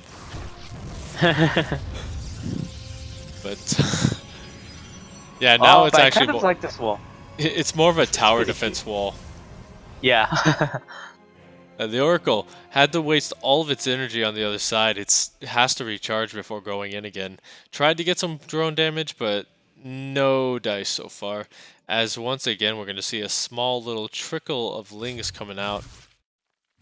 Yeah. And But what's quite surprising is that the supply's pretty darn even. yeah, like it's definitely not game-ending damage at all, but it's just a really big nuisance that you had to deal with early on, and it's just it kind of gets into your mindset as well. Oh, does Uh-oh. Impact view it? Ah. Yes, he does. Nice reaction there. Yeah, it's actually going to be Phoenix play. Oh. Quite a lot Interesting. of Phoenix. Yeah, indeed.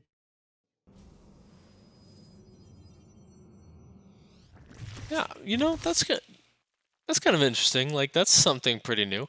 The Phoenix obviously can be very good for picking off stray units around. They can deny map vision, and especially they can supply block very easily. Right. Oh, I think Impact might be supply was 0.1 second supply block, which is That's how we wish all supply blocks go. yeah. Yeah, but Impact's doing a good job trying to save those overlords. Yeah, that's the big thing. You just got to pull those back and kind of rely on ground units for your map presence now. 10 more workers gonna be 10 more workers on the way, and yeah, both sides just kind of transitioning here into the next stage of the game. Going for the Spire, I'd say Corruptors would be a good choice, but I just hope he doesn't try and go Mutalisks off of this just because, Australia's still going for these Phoenix counts. Right. And I think also going for Corruptors will be better because it will be better for the transition into the Broodlord tech in the future. Exactly. Hydrosks as well. We do have the Robo Bay, so we can either see the Colossus or the Disruptors, which, I mean, more than likely it would be Disruptors because Astrea likes his Disruptors. Right. But these And I think Phoenix... disruptors. Go ahead. Go ahead. I think also disruptor might be better because if things such as if he went for the Colossus, then all these corruptors are gonna shoot down the disruptors. I mean the Colossus, right? So maybe disruptor will be better as well. And what you were gonna say? Well, forget what I was about to say. We do have lurkers on the way as well. So just Yeah. overall, super nice plays here coming out from both sides, really reacting to the flow of the series. The Corruptors, with their new speed upgrade from a while ago, like just gonna pick off one of the observers, or excuse me, I'm forgetting what units look like what, but these are actually really nice pickoffs here. Getting those Phoenix, as we do see that second Robo Bay coming out, but nothing coming. There we go. Disruptors are on the way. Right. Uh-oh. Is he gonna go pee on the buildings? He's not gonna get a chance. If he does, he's going to lose all of his Corruptors, and he kind of knows it. He's just kind of scouting around with them because they are very, very fast, very agile units. And yeah, Astrea just once again coming in here, getting a couple of drones, forces trouble, while Impact actually going to be moving out on the map for the first time.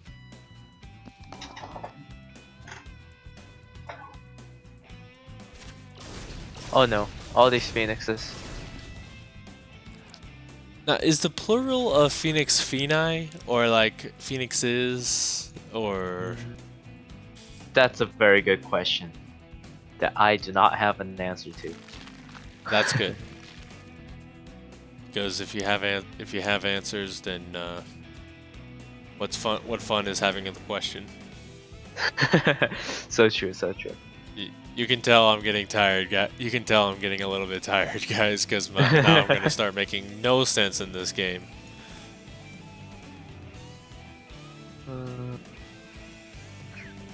But yeah. I mean, we do see Go ahead. we do see a huge push out from Impact. I think he's trusting his lurker like his previous game, and I think he's gonna siege up right here. Oh, but instead is where gets all the Zergling. But siege is now officially beginning, and I'm thinking that maybe if Astrea went around and then sandwiched it, maybe that would have been a better angle.